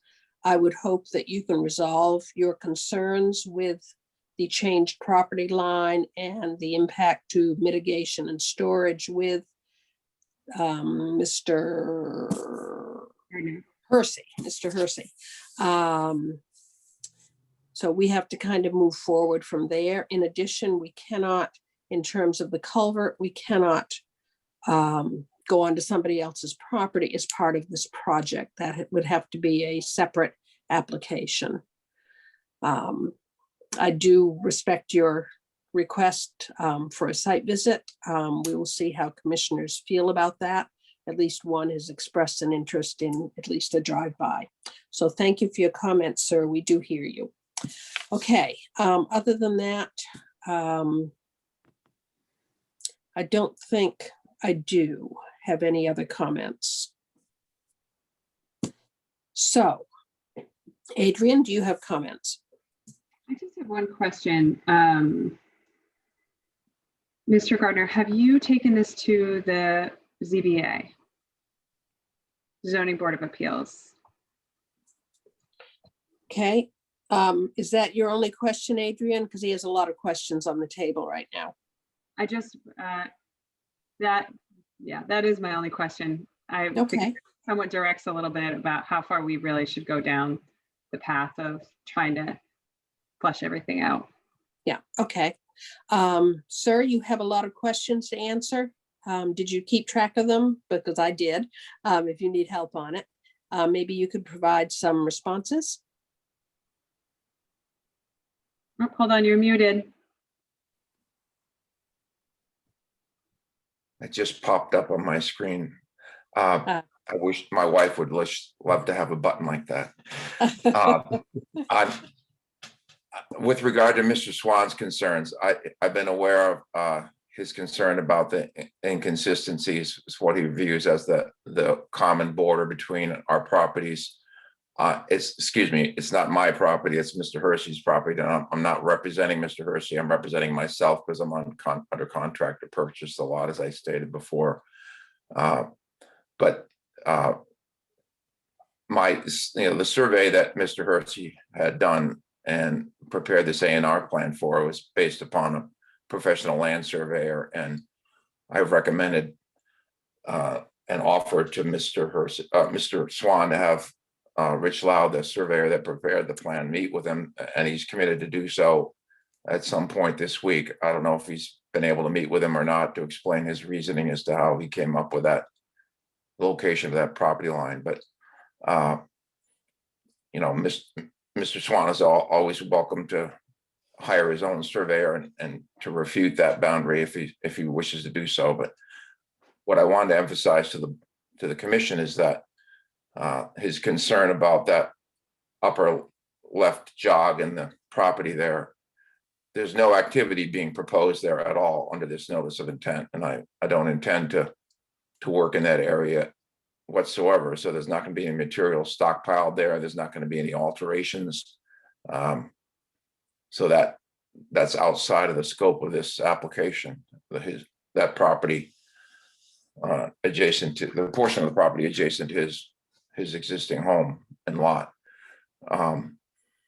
With regard to the culvert on the adjacent lot number 650R, that's a little over 4 acres, and there's a 20-foot strip of land that goes back to that from Essex Avenue.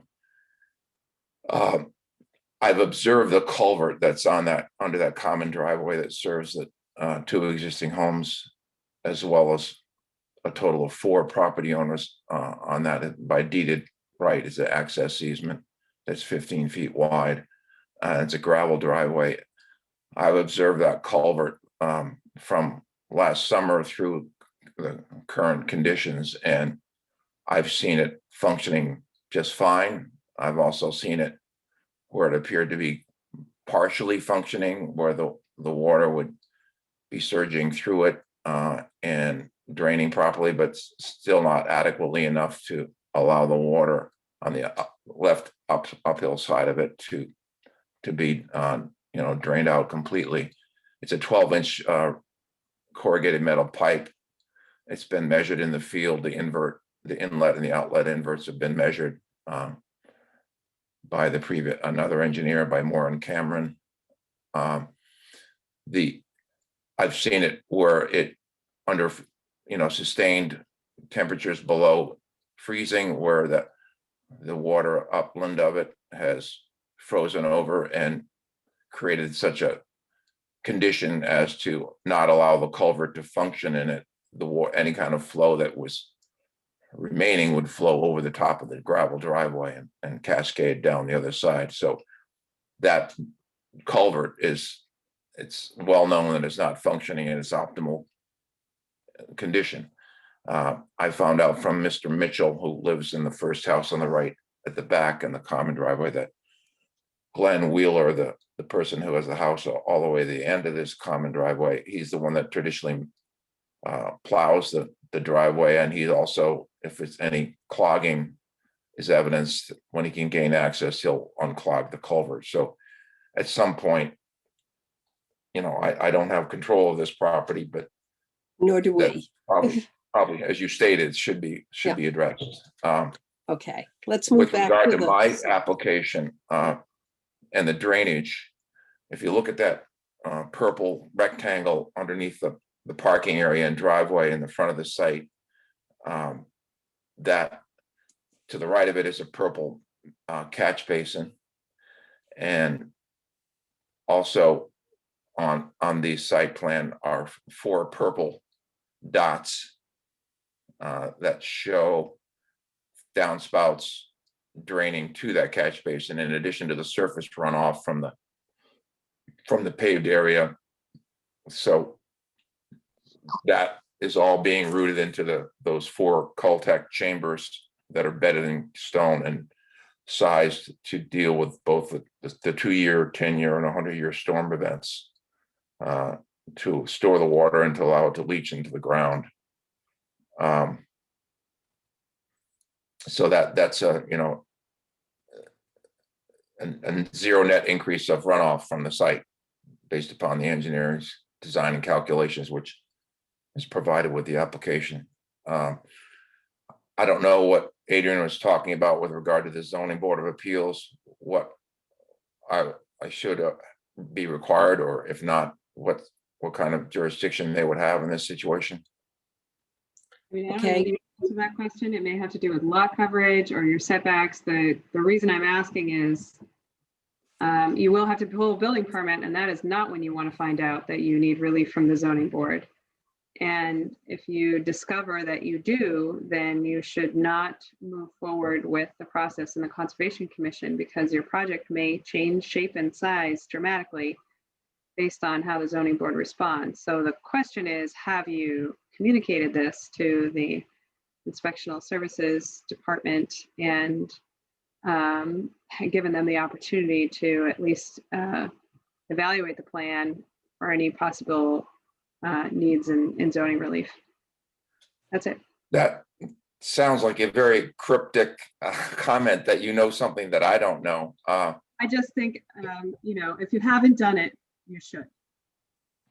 To the best of my knowledge, this complies with the zoning requirements. The lot has the requisite upland percentage of at least 7,500 square feet. This is not. I want to be able to have an opportunity to respond. Okay. It's just. You can't just take that into consideration. I'm going to respond to your comment if I can, please. The zoning, the setbacks on the side lots are 10 feet and it's greater than 10 feet. The front yard setback is a minimum of 20 feet. It's greater than 10 feet, greater than 20 feet, approximately 26 to 28 feet variably. You know, there's no lot coverage requirement. I'm going to have a height limitation calculated and demonstrated to the building inspector, but I can do that at the time of that application. So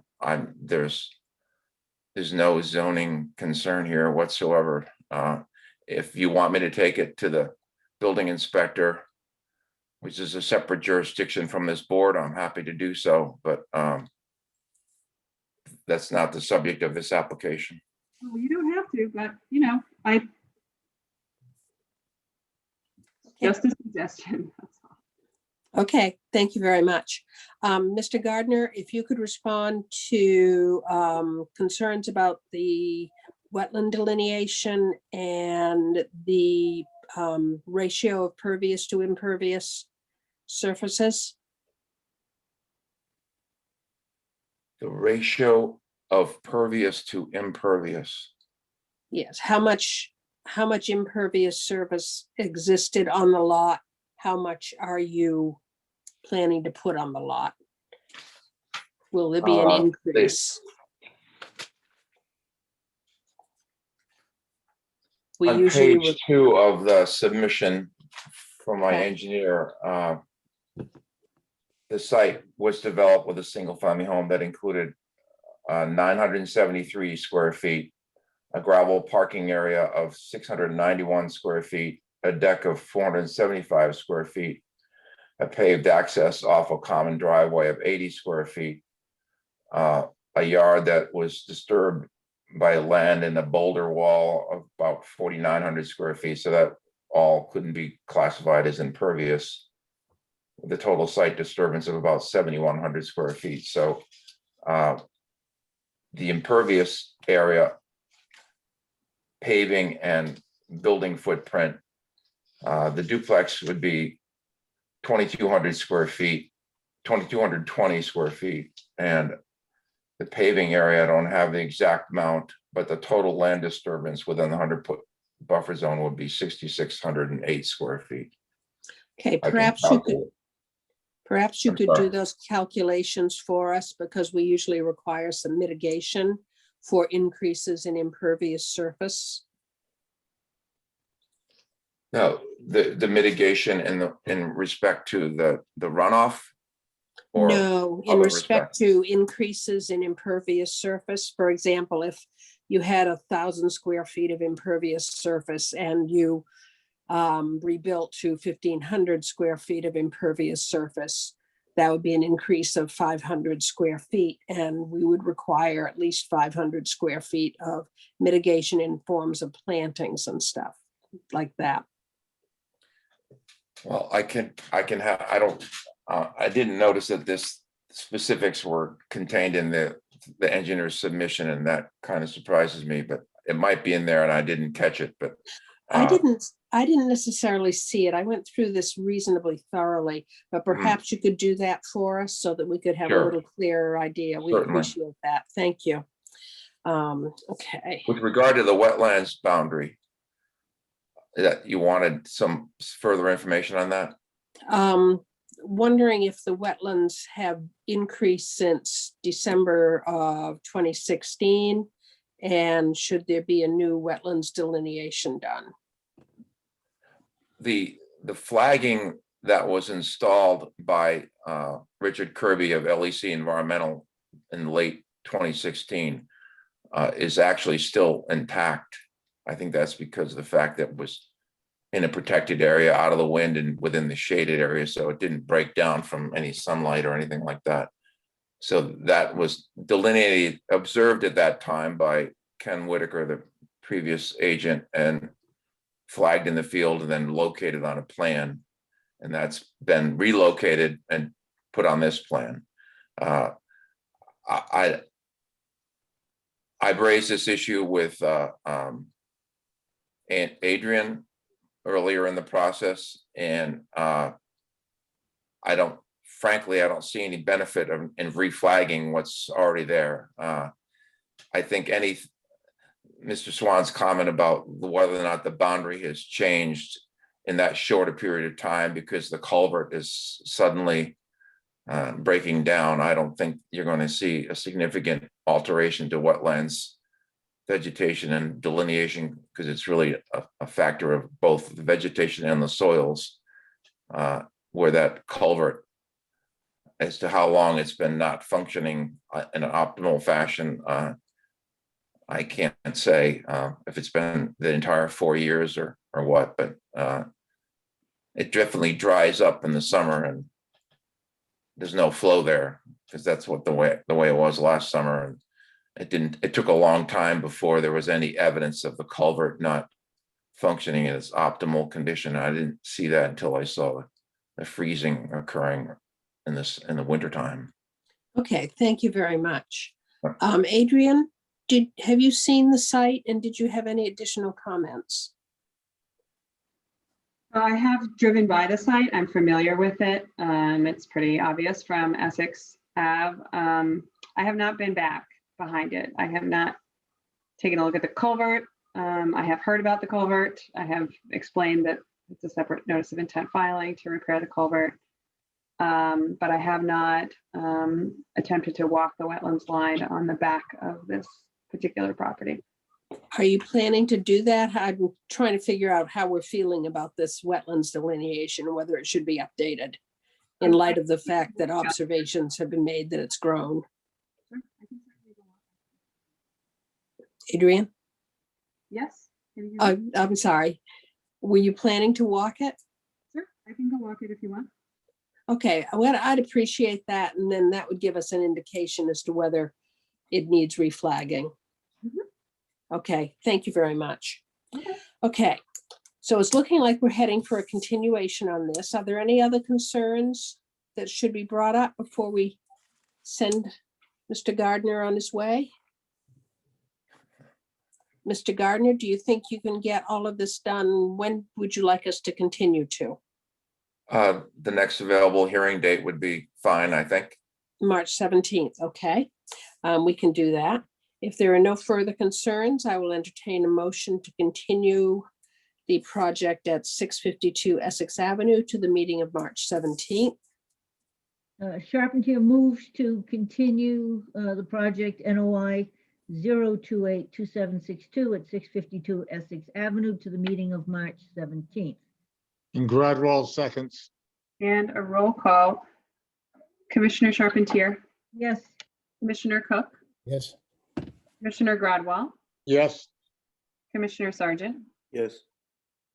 and Co-Chairwoman Jackson. Yes. Okay, thank you very much, Mr. Gardner. We Thank hope you. to see you in 2 I'll weeks. see you in a couple of weeks. Thank you. Okay, sounds good. Okay, next up, we have NOI 0282763 at 32 Horton Street, owned by Carr and represented by Michael DeRosa at DeRosa Environmental Consulting. Yes, this is Evan Gavendran here from DeRosa Environmental. I'm joined by John Moran of the Moran Cameron Group and Bill Peterline of Summit Geoengineering. Also online is Ian Kerr of Ocean Alliance. We're all here to represent the proposed repairs to an existing seawall at 32 Horton Street. The site is the old Tarn Wanson paint factory on Rocky Neck. I'm sure you're all very familiar with the site.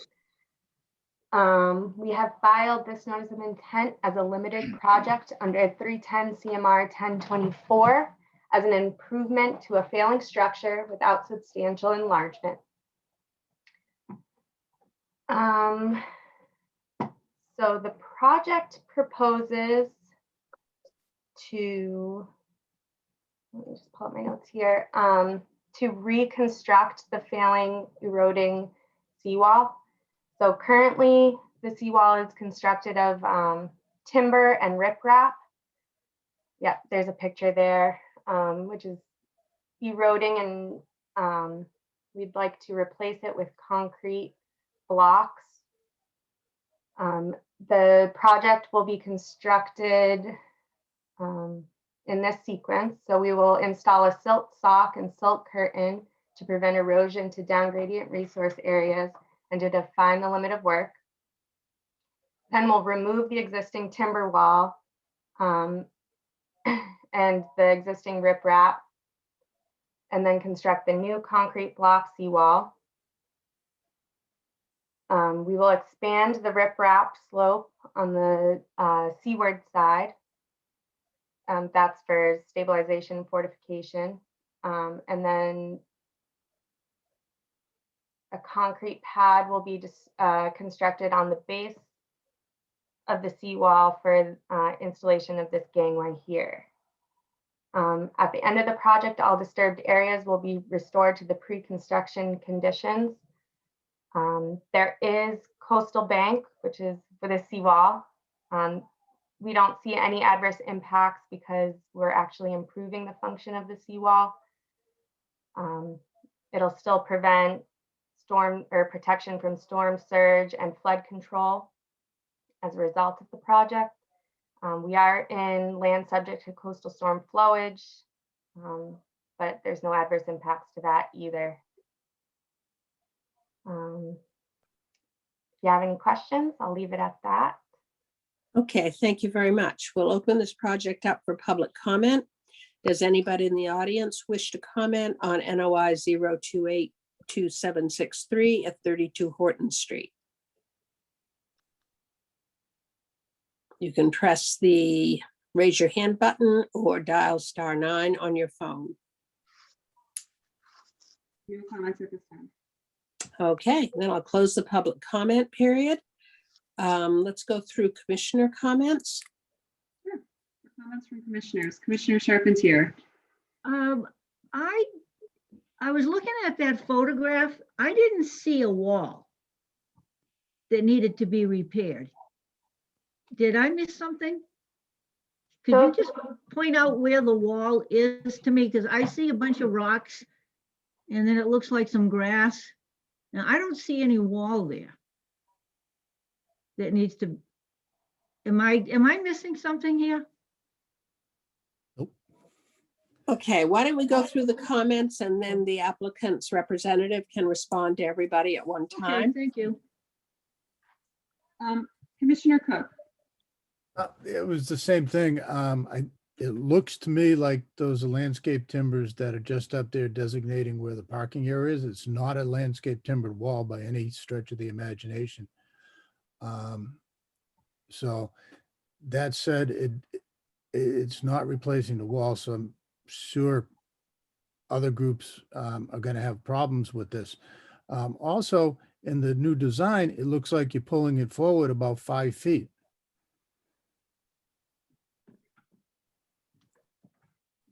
Okay. Commissioner Gradwell. Oh, you have more? Sorry. So I mean, I have some big concerns about that too. It looks like, almost like you're increasing the parking area up top with the new wall that you were planning on putting in. But like I said, I have serious doubts whether that would be constitutes a wall anyway, an existing seawall. Commissioner Gradwell. Gradwell got hung up on all of these piers and tie-ups and posts, which I don't remember being installed there, but they don't indicate on the plan that it's a new installation. Okay. Commissioner Sargent. Yeah, with the photo, it really doesn't look like a timber wall with riprap. And it seems clear that at least some of the work take place in the intertidal zone. At a minimum, this would occur when excavating to bedrock and extending the riprap into the harbor. There's no explanation as to how any of this work in the intertidal zone is proposed to be accomplished. Also, it's not clear how much further riprap is planned on being extended, or in other words, how much of the harbor is proposed to be filled. If approved, Appendix D, soil management plan, should be a special condition in the order of conditions. And in Appendix C, around the dewatering plan, it references that the Rowley Conservation Commission should be notified. I think that's probably an error. Okay. Anything further? No, Co-Chairwoman Jackson. I would concur with the wall. Basically, my impression is that you're calling the riprap the wall and you're going to rebuild the wall, but then you're also going to replace the riprap, which you called the wall in the first place. So you can't really have it both ways. And I would concur with the other comments as well. So would you care to respond? Yes, thank you. So if you're looking at the picture, the wall has been previously licensed with Chapter 91, and we have been in correspondence with Chapter 91, with MEPA, with 401, with the Army Corps of Engineers. And we all seem to be on the same page with this project, that we are in fact just replacing a failing structure. So there is an existing timber wall that's at the top, which is kind of outlining the parking area, like you mentioned, one of the commissioners had mentioned. But this riprap wall was not always like this. It was more of a structured wall, and over time it has just started to erode into what you see now. So the intent is to replace what is existing with something that's more structurally sound. It will be constructed a little further out, and as a result, the parking area will be expanded a little bit. I don't know if you want to go to the project elements plan, Adrian, please. This one? Yep, thank you. If you want to zoom in to where the wall is, yeah.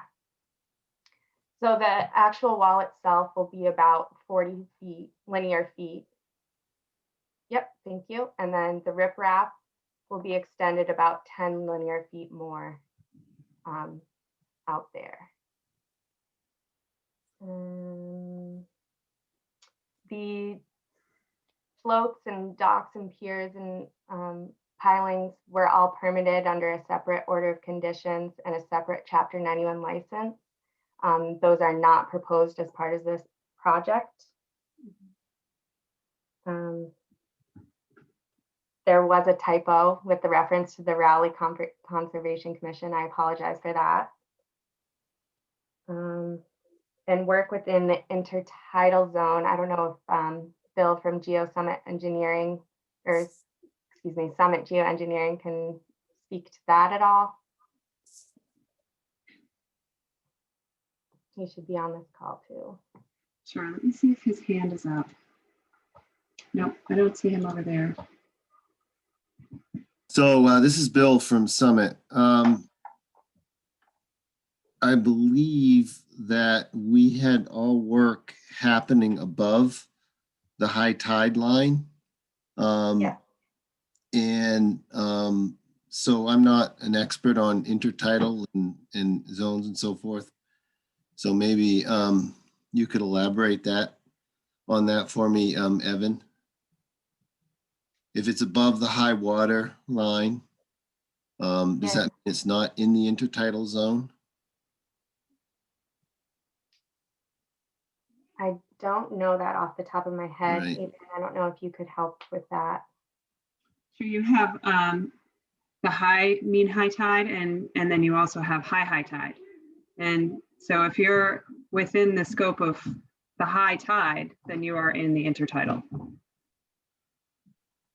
Okay. I think we'd have to look into that a little further for you there. I do think part of the work proposed is in the intertidal, the filling. I mean, obviously you have land subject to coastal storm flowage, right? Your FEMA flood zone is all the way back here. Yeah. So you have flood events fairly regularly and washing all the way across the parking lot. So, you know, I think that your high is here and you're filling into it. It's not significant. It's like right around 5 here. Mm-hmm. And then your mean is a little bit lower, but it's not shown on the plans. We will have to see that on the plan, I think. I mean, you know what I want to know is, do you have any proof of the existing structure? Is this the Chapter 91 plan that you're Yes. working with? Okay, so is the structure on this plan? It's that whole proposed fill area and this slope of riprap. That's kind of like this squiggly. Yeah. Okay. Okay. I mean, I don't necessarily see a structure, but because this is called the pile structure. Yeah, that was the old building that is no longer there. And you can see the piles in the photo that still exist. Okay. Oh, that's okay. That's what that is. Yeah, it's a little tricky because the site has changed so much since.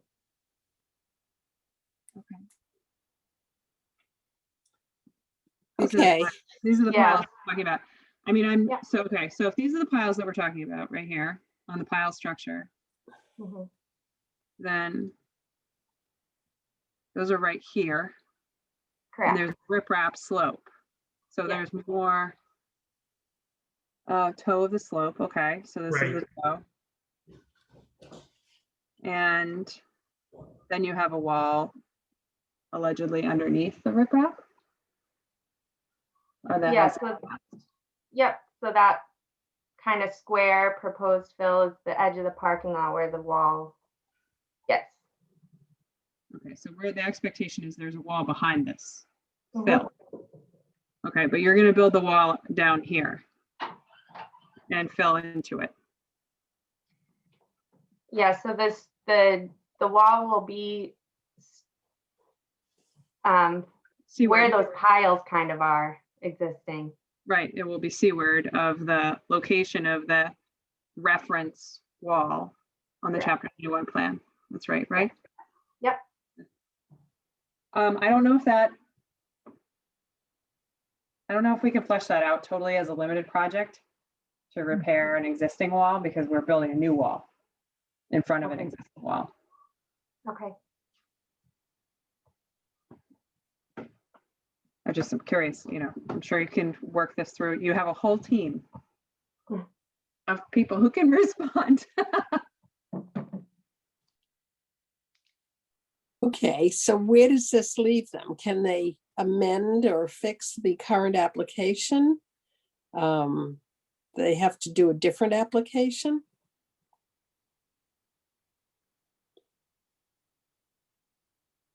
Adrian? I guess, I mean, what I'm trying to figure out is what the real goals are here for the project. Oop, I went a little too far, sorry. So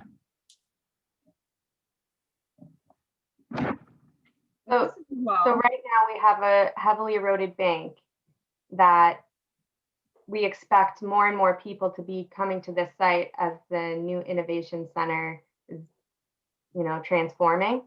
Okay. And we'll need that parking area, and it's unsafe as is with, you know, more people coming over. There's liabilities. Okay, that's not the purview of the act right now. Sorry. Okay, so to your point about an eroding bank. So if this is an eroding bank, then it's not a seawall. It's a sediment producing bank, right?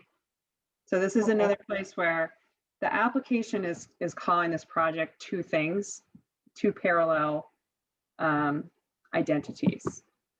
One is we are a coastal engineering structure that needs to be repaired under a limited proposal, even though it's not necessarily where it's actually located on the plan of reference. And then the other side of it says, the reason we have to do this is because we have this major erosion problem of the riprap and the fill. And that calls it a sediment producing coastal bank, and therefore it's not the wall. So I think we have to flesh that out a little bit and understand what project we are calling this. What is this going to be? And try to rise to those performance standards. And we can take it from there. Can we, I mean,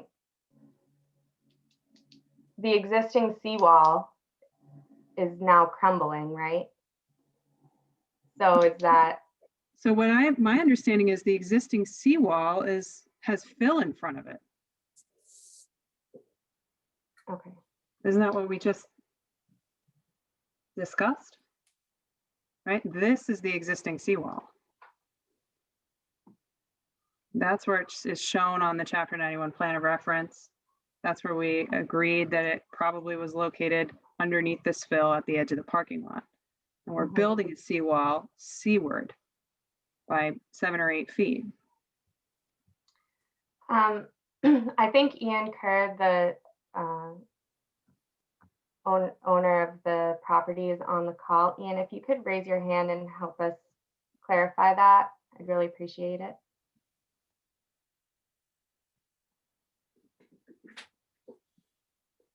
Here we go.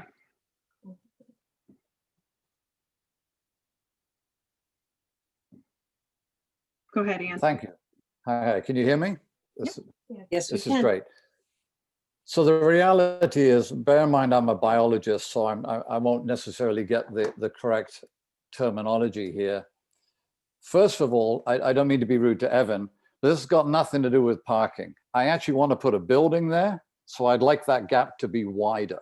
Do you know what I mean? So it's actually the engineers that said we need to go that far out to stop the, you know, when you dig back into this fill, which I hate to say potentially has some pollution in it, the engineers said the best way to do it is to try to not dig back to the right as you're looking at this drawing too much, you know, find that middle line. So to your point, we're trying to go to the car park side of the original pilings that are in there. Now, in all the paperwork they have, they called this a wall, but I would be inclined to agree with you. It's not a wall, it's just riprap. And over 168 years, the riprap has washed away, you know? So we have been advised that the best way to deal with this is to put in a more do you know what I mean, solid structure as against just trying to pile back more riprap in there. You know, I'm certainly, you know, basically going on the advice of people, but I want to be very clear here. You know, our whole mission with this particular site, as I'm sure you're all very aware, is to stop this whole project sort of eroding and falling into the ocean, which is, you know, we've put a few $1 million into it. I think we've got quite a good track record in that we're trying to maintain the historic facade and maintain the marine industrial, you know, ethic of the site. So I think we're doing okay on that front. From a foundation perspective, this is the last piece of site that, if you like, is washing away into the ocean. And I think, again, if you go back to that riprap image, you can see it quite clearly. It is washing away.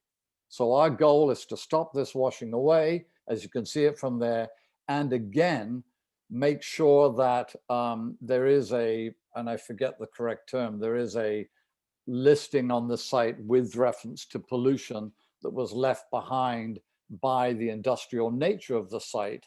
So as a consequence, we were advised, you don't want to dig back too far into, and again, forgive me, because I would agree with you, the riprap or the wall, you know? But again, if Conservation Commission was saying, Ian, we want you to push that back a little bit and go back into the car park, that's great by me. I mean, I want to be very clear. This is not an issue of more parking or more buildings. This is back to that simple issue of this area is eroding away and we'd like to stop it. And again, I met with a bunch of people, and all the people on this call have said the best way to stop this erosion is to put in this sort of concrete block structure.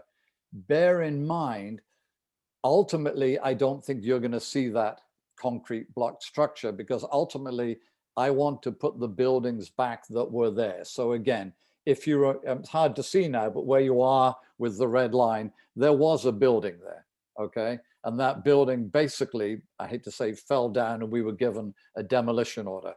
And prior to the demolition order and prior to taking down that building, I don't think people realized that this seawall was washing away. So I don't know if that helps at all. That is helpful, and that's fine. It certainly makes perfectly good sense. I just, and you know, I don't particularly have a problem with a 40 lineal foot wall, you know, in building, basically building a berth in here. What I want to know is, what kind of project are we permitting? What is this that we're looking at? Because right now it's identified as two things that are discrete. So I think, you know, that's enough to go by, and you'll be able to come back. Can we go down one more? Can we go to slide 80? Because I think that does show the wall, doesn't it? There you go. So it actually shows how the wall is built and where the wall will be built, etc. Right. Okay, we'll copy that. Well, again, I appreciate your time. And obviously, as an environmentalist, I do appreciate the work that you're doing. It's a great job. So just let us know how you'd like us to proceed, and we will continue on. Okay. I'm looking at you, Adrian. Well, you have to let us know how you'd like to proceed. I think that what I would recommend is that you find a little bit of time to get together, weigh out the pros and cons. I can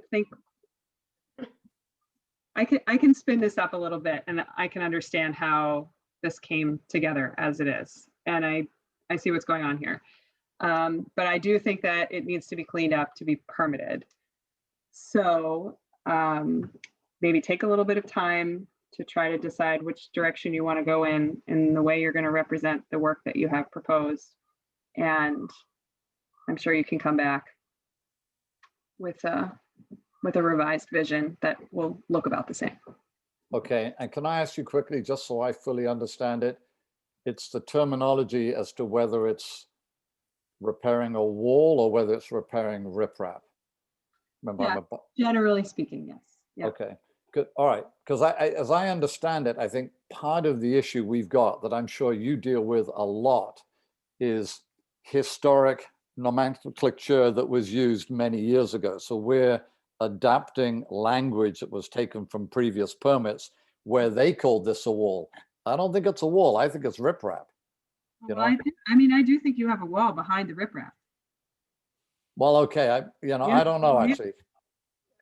You know what? I mean, you wanted me to guess? I don't think so. I think it's just fill, you know? I don't think there's anything there. I mean, I would say, come on down to the site, Adrian. I believe you. Yeah. Okay, I believe you. No, I'm, please, you tell me. Since I've been there, I think this area, so we've owned it over 10 years. I think this area has eroded back at least 2 to 3 feet.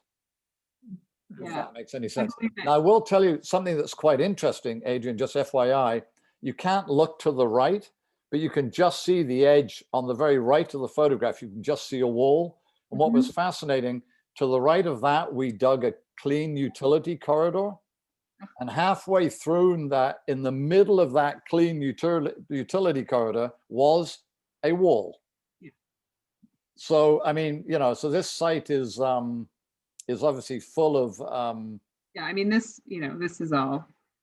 yes, all of that is fill. And actually, if you bring your red dot down a little bit, almost to the left, you're right there. So there is actually down a little bit, there's actually a wall that's going left and right, believe it or not. This way. Exactly.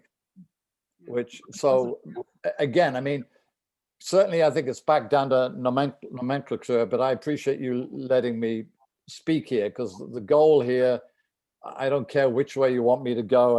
I just want to be clear. It's not about a car park. It's about stopping erosion of what is a potentially polluted site. And understanding that you have plans for this birth. I Right. think, take some time, Okay. and we're here to help. Well, thank you very much. Again, really appreciate the time and consideration. Okay, you're welcome. When would you like to continue to, sir? I would hope we could do it at the next meeting. Evan, we could do that, Yes. could we not? Yep. Okay, okay.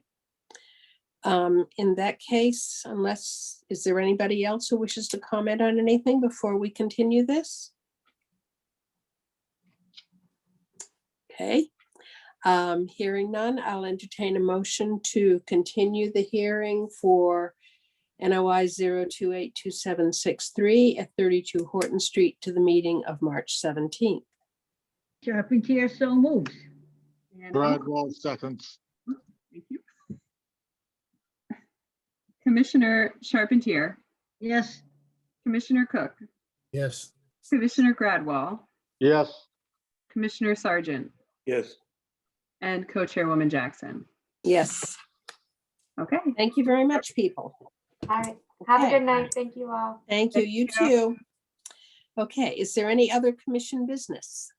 We do have a handful of certificates of compliance, Okay, and they have come into the office. They are all on the older side. They do have representatives that are here. Well, Bill is here, and he could certainly speak to Hesperus Road if he so chooses. Sure, we'd love to. Okay, tell us about it. go for it. Okay, I think everybody on the commission was around for 78 Hesperus Road. It started out as a project. This was part of the old Hammond Castle estate, and it started out as a project to repair a terrace. And that's what DEP file number 28-2408 was, to repair the terrace.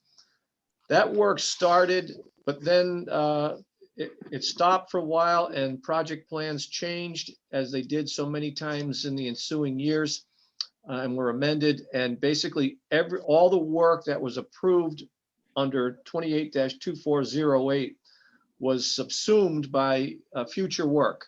So that order of conditions has expired, and we're just looking to close that out. So that's 2408. 28-2499 was to construct a pool and a pool house. And then that there was a minor modification to construct a screen porch addition.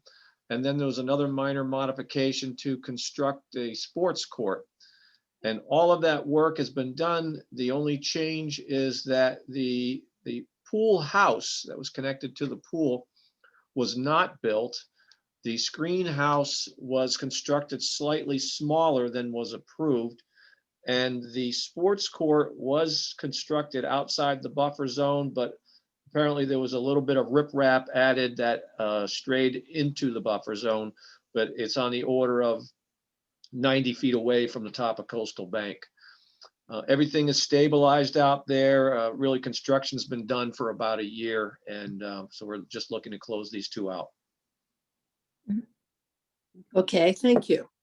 Is there a representative for 11 Dennison? There is not, but this was John Cunningham with Cunningham. And 11 Dennison, I think dates to 1988. So this is a standard issue expired completed order of conditions, probably for the purpose of a home refinance. Okay, so would you agree that all three applications are in order? Yes. Excellent. Gradwell case- would like to make a comment that it's Hesperus Avenue for those ones, not Hesperus Road. Oh. Wow, sorry about that. I must have made that. You're absolutely right. I made that error and carried it through everything. Thank you. It just says, it should be clarified before you try and send it to the county. Oh, yes, absolutely. Yep. Thank you, Barry. Thank you for that. Adrian, you probably took that right off of my letterhead. I see I wrote Hesperus you Road. did. Sorry about that. Bad person. It wasn't me. Okay, well, now that we have addresses straightened out, I will entertain a motion to improve the 3 certificates of compliance at 78 Hesperus Road, 76 and 78 Avenue, 76 and 78 Hesperus Avenue, and 11 Dennison Street. Charpentier so moves. And Gradwell seconds. Roll call. Commissioner Charpentier, Yes. Commissioner Cook, Yes. Commissioner Gradwell, Yes. Commissioner Sargent, Yes. and Co-Chairwoman Jackson. Yes, Okay, thank you, everyone. thank you very much. All right. And- Adrian, would you mind sending those Hesperus Avenue certificates of compliance to me, and I'll get them recorded? Yes, I can do that. Terrific. Thank you. Okay, Adrian, were there any other reports on violations or permit inquiries? So I have about 15 permit inquiries outstanding right now. Okay, I have started to communicate all around and to everyone that the agenda closes at 10 new hearings. So people should be filing earlier. I am, because of COVID and because I'm lacking a clerical in a position where I am getting pieces of filings and discovering, 3 days later that I am missing pieces. However, I've run the legal notice, so it's getting a little bit loose. And so I have started to communicate, you need to file earlier than the filing deadline if you want to get on the agenda, because now you are in a line with 30 other people. Because I think we're going to be a full agenda of 10 new hearings every 2 weeks for the duration. okay. I don't know. I mean, last year I sent you all the numbers for the annual report. Last year, we did not have hearings in the second cycle of January or February. There were no new applications. If you recall, we canceled 3 meetings last winter because we didn't need to meet. This year we had, 5, 6, 7, 8 new hearings for every single. So, that was the slow season. And now it's going to start to build up again.